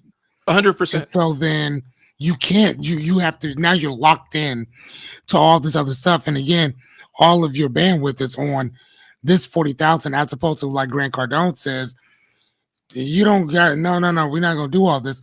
Find other people that can do at least most of this while you go out there and go fill that pipeline with a few more of these 40,000s. Then you can start focusing on all that other stuff. Is that what you're talking about? And that's exactly what it was, because I turned into I can do that. Yeah, we could do that, because I know how to do it. And so when you have a lot of different things you know how to do, it's really easy to turn into I can do that, I can do that, I can do that, I can do that person. And as opposed to saying, this is going to cost extra. This is going to cost more. This is outside the scope of outside the scope of our contract. I was so locked into, okay, let's build goodwill and turn this into a recurring thing, that I didn't go out and find other avenues and outsource it, because a lot of that stuff I could have outsourced. I could have easily hired somebody on Fiverr or something to do some of this stuff and take it off our plates. But I turned into let's do it in-house. And so what happened was, I had an entire plan laid out, but I got so sucked into, I can do that, I can do that, I can do that, I can do that, that the business plan, the marketing plan I had established and the one I was following ended up going by the wayside, while I got caught up on all these other menial tasks that I should have outsourced for. So that's the lesson I've learned, is delegate, outsource. The stuff I learned back when I was running my shelter still applies to the business world. If I don't have to do it, if I don't have to touch it, if it doesn't require my specific expertise, I need to find somebody else to do it. Because there's a time thing to it, where I have a specific number of hours within the day, because I was also still managing the other side of my other business while I'm doing that. And so by taking this on, it was essentially taking on a full-time job that I didn't have to. And so what I should have done was taken that job and said, okay, now I need to find the people to deliver this creative content. And all I need to do is just check over it to make sure it's right and send it on. And that's what I should have done. But we were so like, okay, let's just get it done. We got to prove it and blah, blah, blah. And I really didn't have shit to prove, to be honest with you, because I had done all this stuff before, and I had amazing outcomes from other businesses before. And I've been making my money before all that with this. But I'm like, I got to prove it and all this other stuff. And I didn't have anything to prove. Right. Because after I signed the contract, my proof is over. I'm already locked in. I don't have to prove anything to anybody. But my mental place, I wasn't in, I was like, oh, I got to get this done. I got to show that I can do this. I got to show my artistry. I got to show how creative I am, as opposed to hiring somebody else to do it. So that was the biggest lesson, is whenever you can, as soon as you can, if you have the resources, delegate that task to somebody else. And manage it. Because the other side is, and this is the other side I got into it with staff, is delegating doesn't mean I drop this water bottle in your lap and walk away. Delegating is, here's a task. I need to explain how it gets done and what the outcomes need to be, and when I need it done and what my time frame is. I give it to you, and then if you don't understand it by the time I walk away, that's a failure on my part. I need to stay there and explain it till you get it. And then I need to circle back and check up and see if you need anything for me to do. Because my job as the leader is remove the obstacles out of your way so that you can be successful. And so that's the piece that a lot of people screw up on with the delegation side of it, is I delegated this to you. I dropped this in your lap, but I never follow up. And I never followed up to make sure you understood what I was saying in the first place. Right. So that's my part. Okay. Well, so I think for mine, so as most of us know that I own a co-owner of a bookstore. The one thing that I'm starting to truly understand is that I don't want to own a bookstore. It's not really my thing. And it wasn't really even about that until I was talking to my friend again. And she was like, dude, that was never really your thing. Your thing was always coaching, training, consulting, stuff like that. That's ever since I met you, that's kind of what we talked about. The bookstore thing was just kind of if it happens, it happens. If it don't, it don't. type thing. And I love to read, like love reading. But the one thing that I started to understand is that like I can still love reading. As you can see, all my books, and that's just some of the books that I actually have. But I I I think understanding what it is about the books that I love, which is to read them. I don't even like selling books. Like seriously, like we would have customers come up and they would put the books on the counter. And I'm like, damn, if I'd have known that that book was here, you wouldn't be buying it because it would be at my house right now. You know what I mean? So I just say it's almost like a weed head working at a weed store. You know what I'm saying? Who actually has access to all this stuff. And it's like, you know what? I probably shouldn't be working here. I should probably I should probably be doing something else. Right. And again, I love the experience of the bookstore. I love the experience of having a brick and mortar business. I mean, you've been to my store. I mean, it was absolutely beautiful. Um, and I think that now I'm just, doing this, doing more coaching, consulting, stuff like that. Like, I'm not gonna lie to you, bro. Like, that's where my love is. That's where my passion is. And the bookstore within itself, like, I'm kind of cool. Like, I'll still pay the stuff that I need to pay, that I'm obligated to pay. But as far as anything else pertaining that, I can kind of care less, one way or the other. But the greatest lessons I've learned from failure, pertaining to success in general, is understanding who and what you are. Mhm. And again, like I always say, you don't get what you want in life; you get who you are. And I love to read. That's not going to change, but it doesn't necessarily mean that I need to be a conveyor of selling those books. You know what I'm saying? I don't mind being a consumer. I'm fine being a consumer of books, right? That's my thing. I don't need to sell them, no. You see what I mean? But coaching, teaching, training, consulting, stuff like that, that's my thing. I would pay for that shit. Not only do I do it, but I would pay for it. Yes, that's how you and I met. Right. Well, not the first time, but second time, that's how we met, was based on that. So everything that I talk about is what I'm willing to do. I don't mind being at a bookstore when I do certain stuff. It just doesn't have to be my bookstore. I'm okay with me having a team of people that where our whole objective is to help other people outside of that, because not everybody's thing is to read, right? But I'm also a huge proponent of encouraging people to learn as much as you possibly can, and that doesn't always mean reading everything. Learn, you can learn from anything, right? And that's where I tell people that my channel, for the most part, is where perspective is everything. Perspective is everything, right? So it's based on how you observe it. How do you look at it? And, just like with you, there's certain questions that, like with your mom's passing, based on some of the stuff that you were doing, right? And again, depending on how old you are, I can kind of understand like where you are mentally when you're putting these things. And again, it's some stuff that you said, but it's also stuff that you didn't say that I also picked up on as well. So again, but that's my thing. Now, whether or not I'm talking to a book, somebody who loves to read books and stuff, that's cool. But I'm only going to get to talk to you for a couple minutes, and then you're going to bugger off.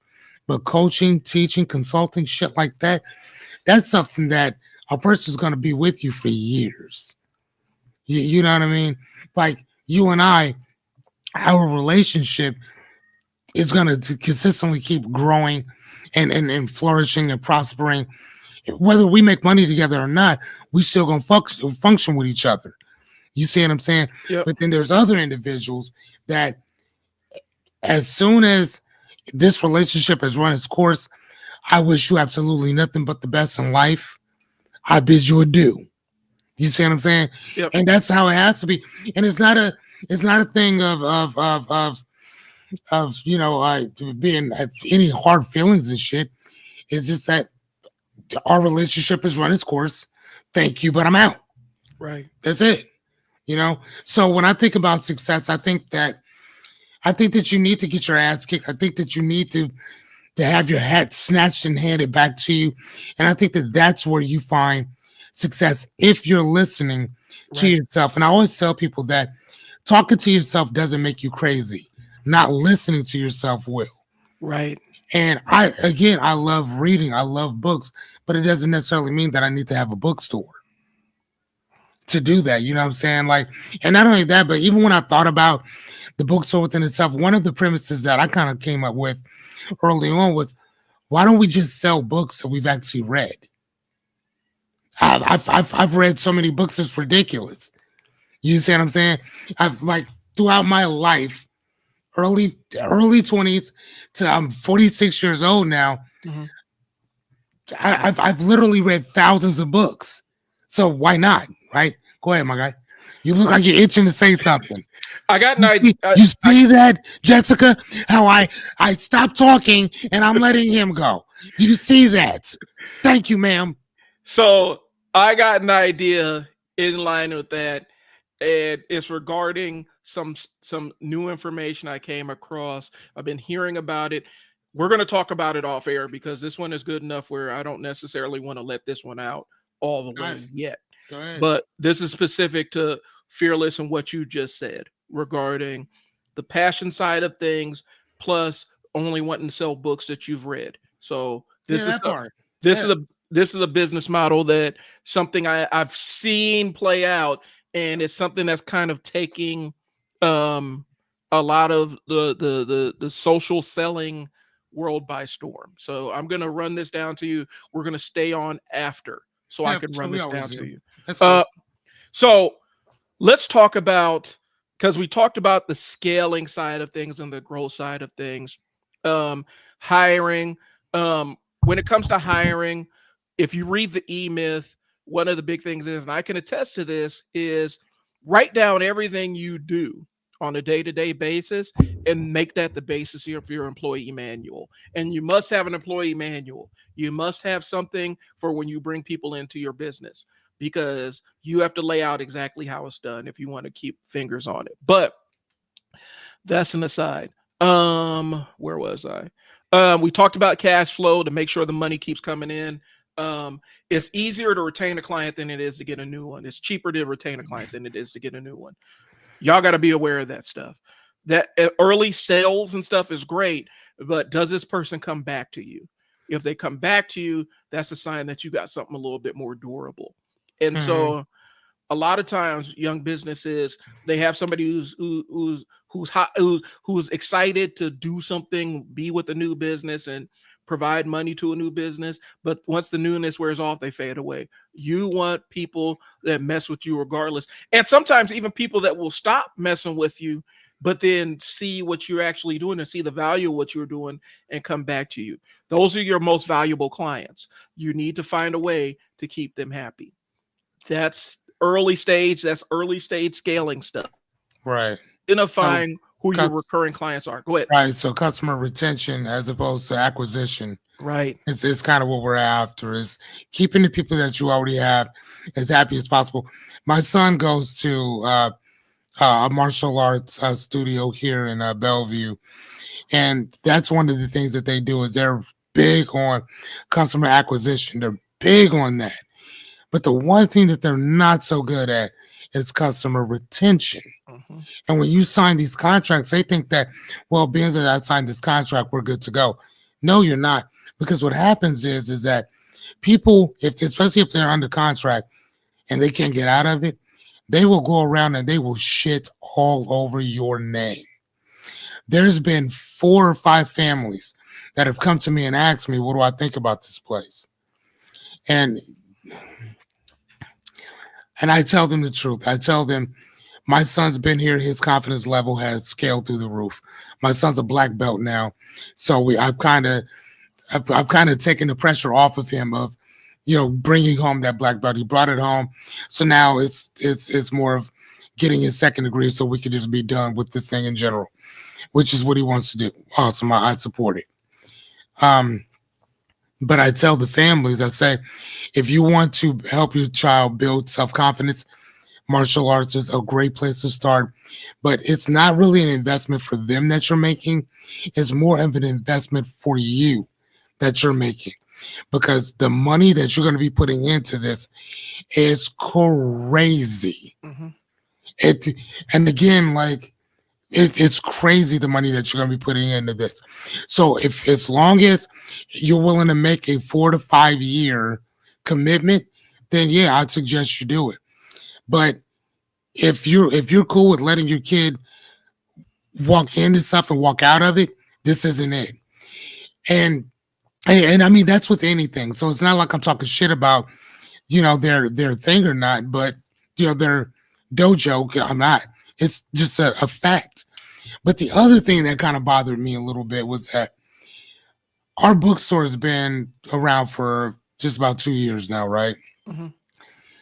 Everybody at the place knows that that we own a bookstore, which is probably one or two, a couple miles away from the dojo. And the owners of the dojo have never been to the bookstore. Never. Not one time. And I was sitting there thinking about, and I thought about that. And again, it's not trying to be petty or nothing, but it's kind of like, I've put so much money in your pocket that is crazy, right? And we were always paying for this, paying for that, paying for that. But yet instead, when do you ever come in? You ain't even got to buy nothing. Just come in and look at one of the things that the parents of your children that you're teaching or is doing for the community. You're not being a part of it. As a matter of fact, I've even told him on multiple occasions which books to give to children as they're coming in to getting a little older, getting a little wiser. Dude, I'm a certified life coach. Why the fuck wouldn't you listen to me?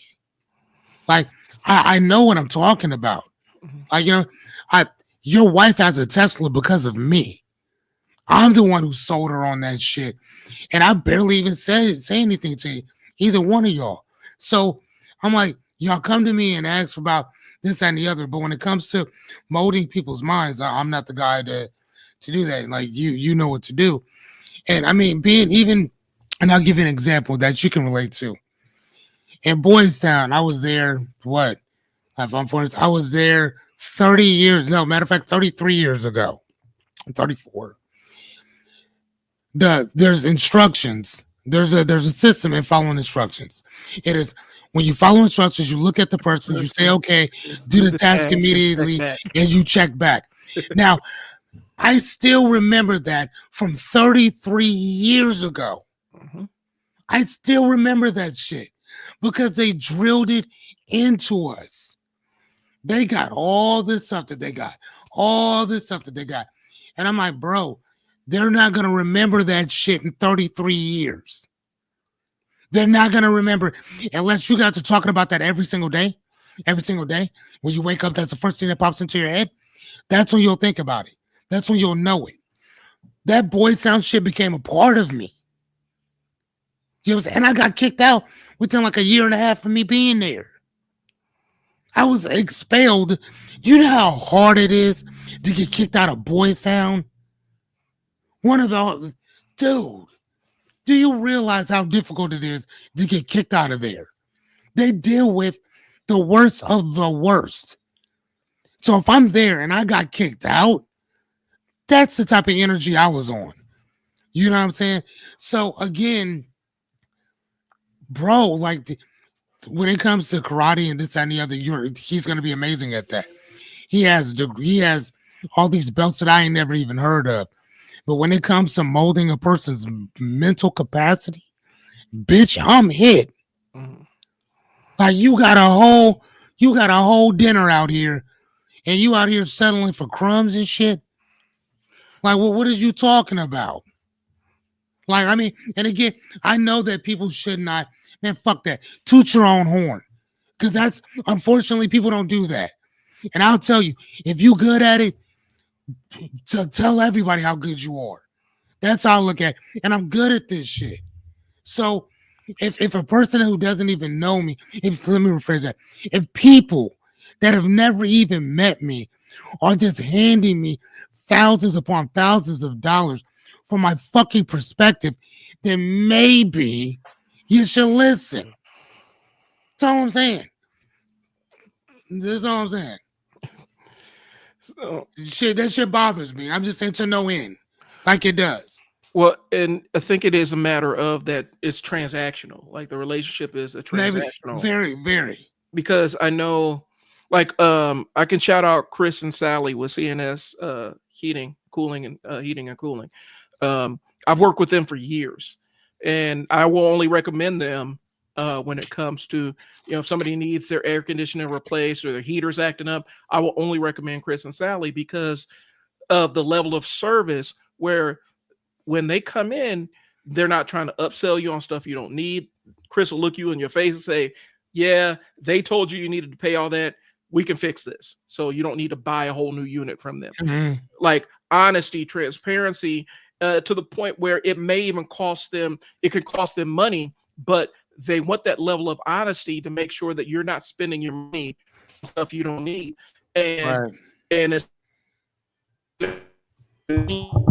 there's a level of engagement that they have with you as somebody somebody that you're hiring to do a job. And so I'll never recommend anybody else besides them. And that's the level of service that you build in that retains customers.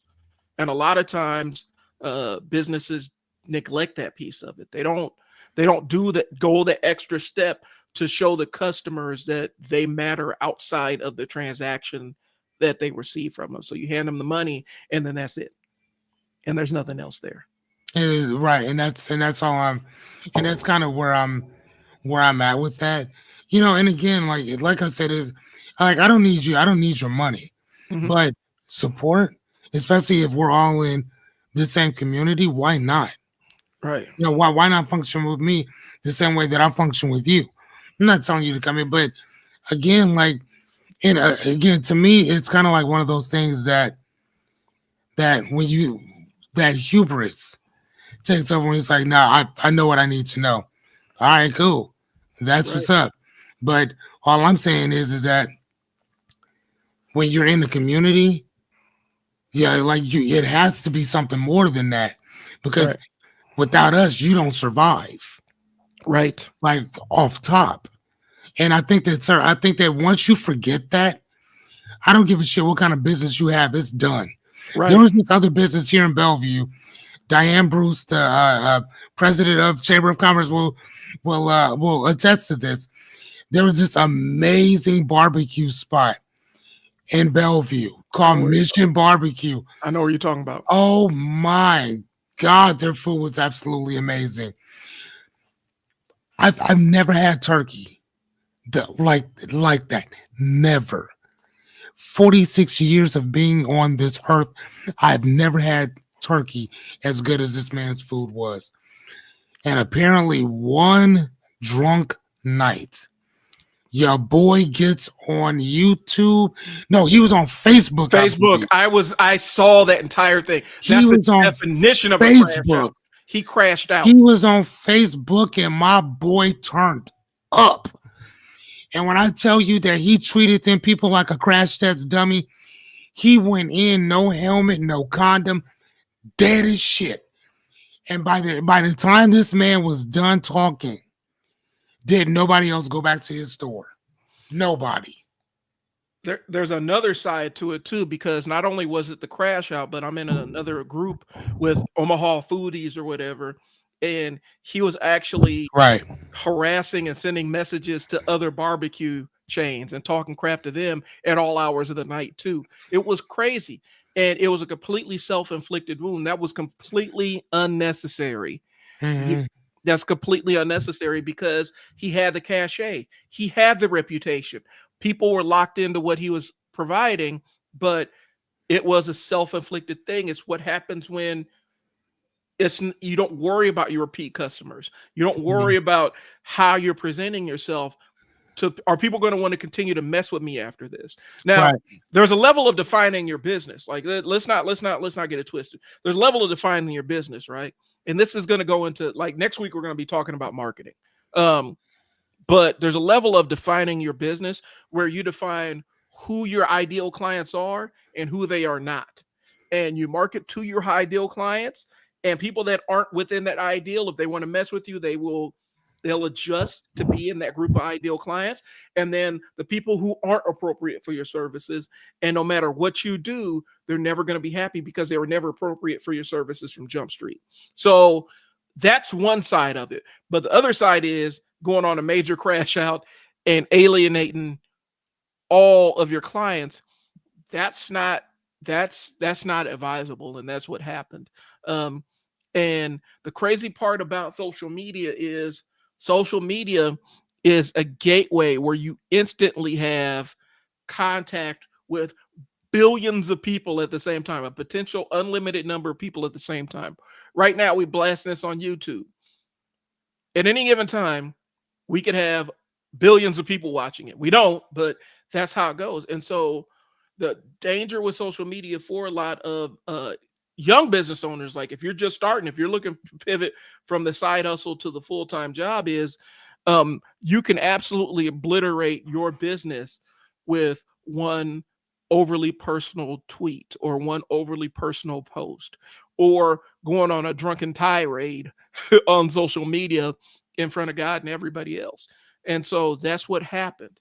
So bro had built up his client base and destroyed it within 5 or 10 minutes. But there was also other stuff going on with that piece of it. And it was detrimental to his business, and it was a solid business. So take it at what it is. So I'm going to move ahead a little bit. Making sure the cash flow comes back in. It's cheaper to retain clients to gain new ones. Setting your prices, the prices, positioning, conversation. And I even struggle with this sometimes, just because, and I've had, multi-$1,000 days and stuff like that, but it's something that I even struggle with occasionally.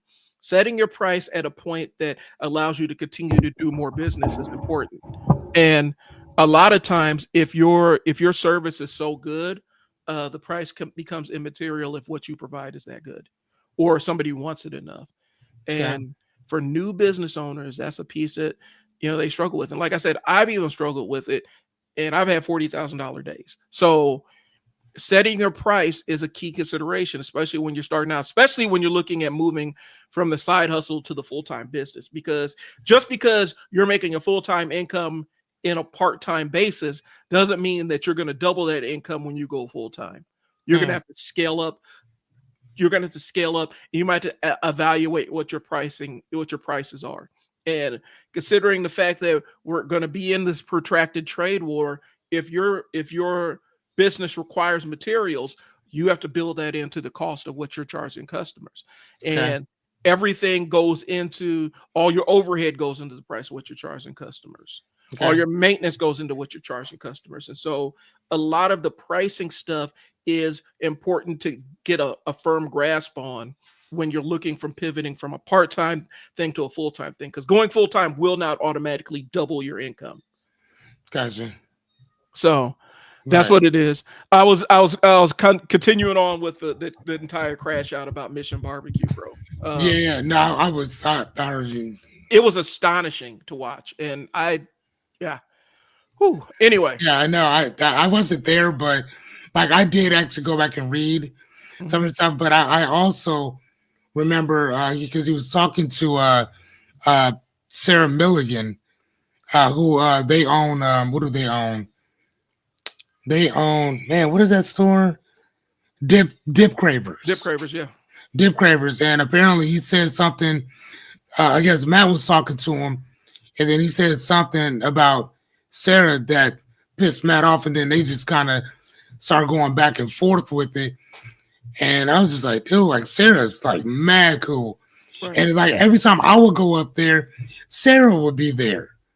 You know what I'm saying? So like I know for a fact that that she was that she bought into their food, that she did this and the other. It's like, dude, like that's kind of like, why would you shit on the hand that feeds you? You know what I mean? Especially somebody who's actually that really messes with you and who's just trying to help. Right. You know what I'm saying? I mean, and I was talking to Diane about the same thing, It's like, dude, like they didn't have a phone, they didn't have this, they didn't have that. It's like, dude, like, bro, people want your stuff, people want your food, but there's no way to get a hold of you. And like, I mean, it was just a lot of like, I'm like, man, like, which is crazy to me because to me that basically shows like you can have the, like I said before, you can have the greatest product, you can have the greatest service, but no, you can have the greatest product, but if your service or your customer service sucks, dude, I don't give a shit how good you are, bro. That is going to kill a lot of your business. Yep. It's going to kill. Here's the thing, and Diane and I were just joking about it. We were saying that even if the business was that, like his customer service was horrible, I was like, can you talk shit to me after you give me my food? Right. I'm saying, let me get my food first, and you can say whatever you got to say. Yeah. And that's how I feel like ain't nobody's. Here's my thing, and this is just me as a business owner who's also a consumer. Ain't nobody's food good enough to take your abuse. I got a smoker in my backyard. Right. I can throw anything on that smoker and it'll come out amazing. And I don't have what is it? Black Thought said this: just because somebody gives you shit doesn't mean you have to take it. That part. I'm not, nobody's food or nobody's product or service is good enough for me to come in and feel like I'm being talked down to or insulted or belittled or anything, man. I'll go somewhere else or I'll go create the experience on my own. And and sometimes a business can have success despite itself, despite its worst impulses. They can still have success, and that's an enviable position to be in, where your business is so rock solid. Your demand is so rock solid that people will put up with anything, but they won't put up with anything indefinitely. And so you got to tighten that up. And so it's unfortunate, and you never want to see somebody go out of business. And I've seen businesses do that. You never want to see that happen. But when you're crashing out on social media and basically telling thousands of people, well, you don't ever have to come to my restaurant again, they're gonna say, all right, bet. Say less, cousin. Yeah. All right. I won't be back. No problem, sir. And that's crazy, because I've done marketing for restaurants, and restaurants are one of the hardest things to maintain. Even if you're doing great, even if your clients love you, even if your customers, you have huge lines and everything, you could still go out of business, because all it takes is some small permutation in, you buying the food, sourcing the food, somebody's price gets raised, it could throw everything out of whack. And so when you have one that's making money like that, it's crazy where it's successful for all those years. It seems to be hubris to do all that stuff. But like I said, I don't know, bro, personally. I just saw what happened on social media and it was wild. Yeah, it was. Yes, it was. But man, and that's one of those trial and errors. Hopefully he comes back, hopefully with a better attitude than what he had before. And, we can hopefully kind of do something with it. But if he doesn't, then he doesn't. And you know what? Eventually somebody's going to come and have some really good food, and homeboy just going to lose out on that shit, bro. Yep. That's what happens. So, all right. So we've gone through a lot of. Oh my God. Yeah, we got stuff to kind of do over here. So we go through a lot of. That's what I was about to, we're wrapping up now. So we appreciate y'all that have tuned in. Next week we're going to be back here at 10:30. We're going to be talking about marketing stuff. And a lot of it has to do with marketing for businesses that are getting started, but also you're going to get insights from us about marketing. And so that's what we're going to have on next week's stream. Tune in. Be editing this one up, so you're going to see clips of it all across social media, but we're always here to ask questions. So hit us up on Facebook or whatever. So I'm wrapping it up. I'm hustling through. I'm Brian. Fearless here. Talk to y'all later. Peace. Deuces.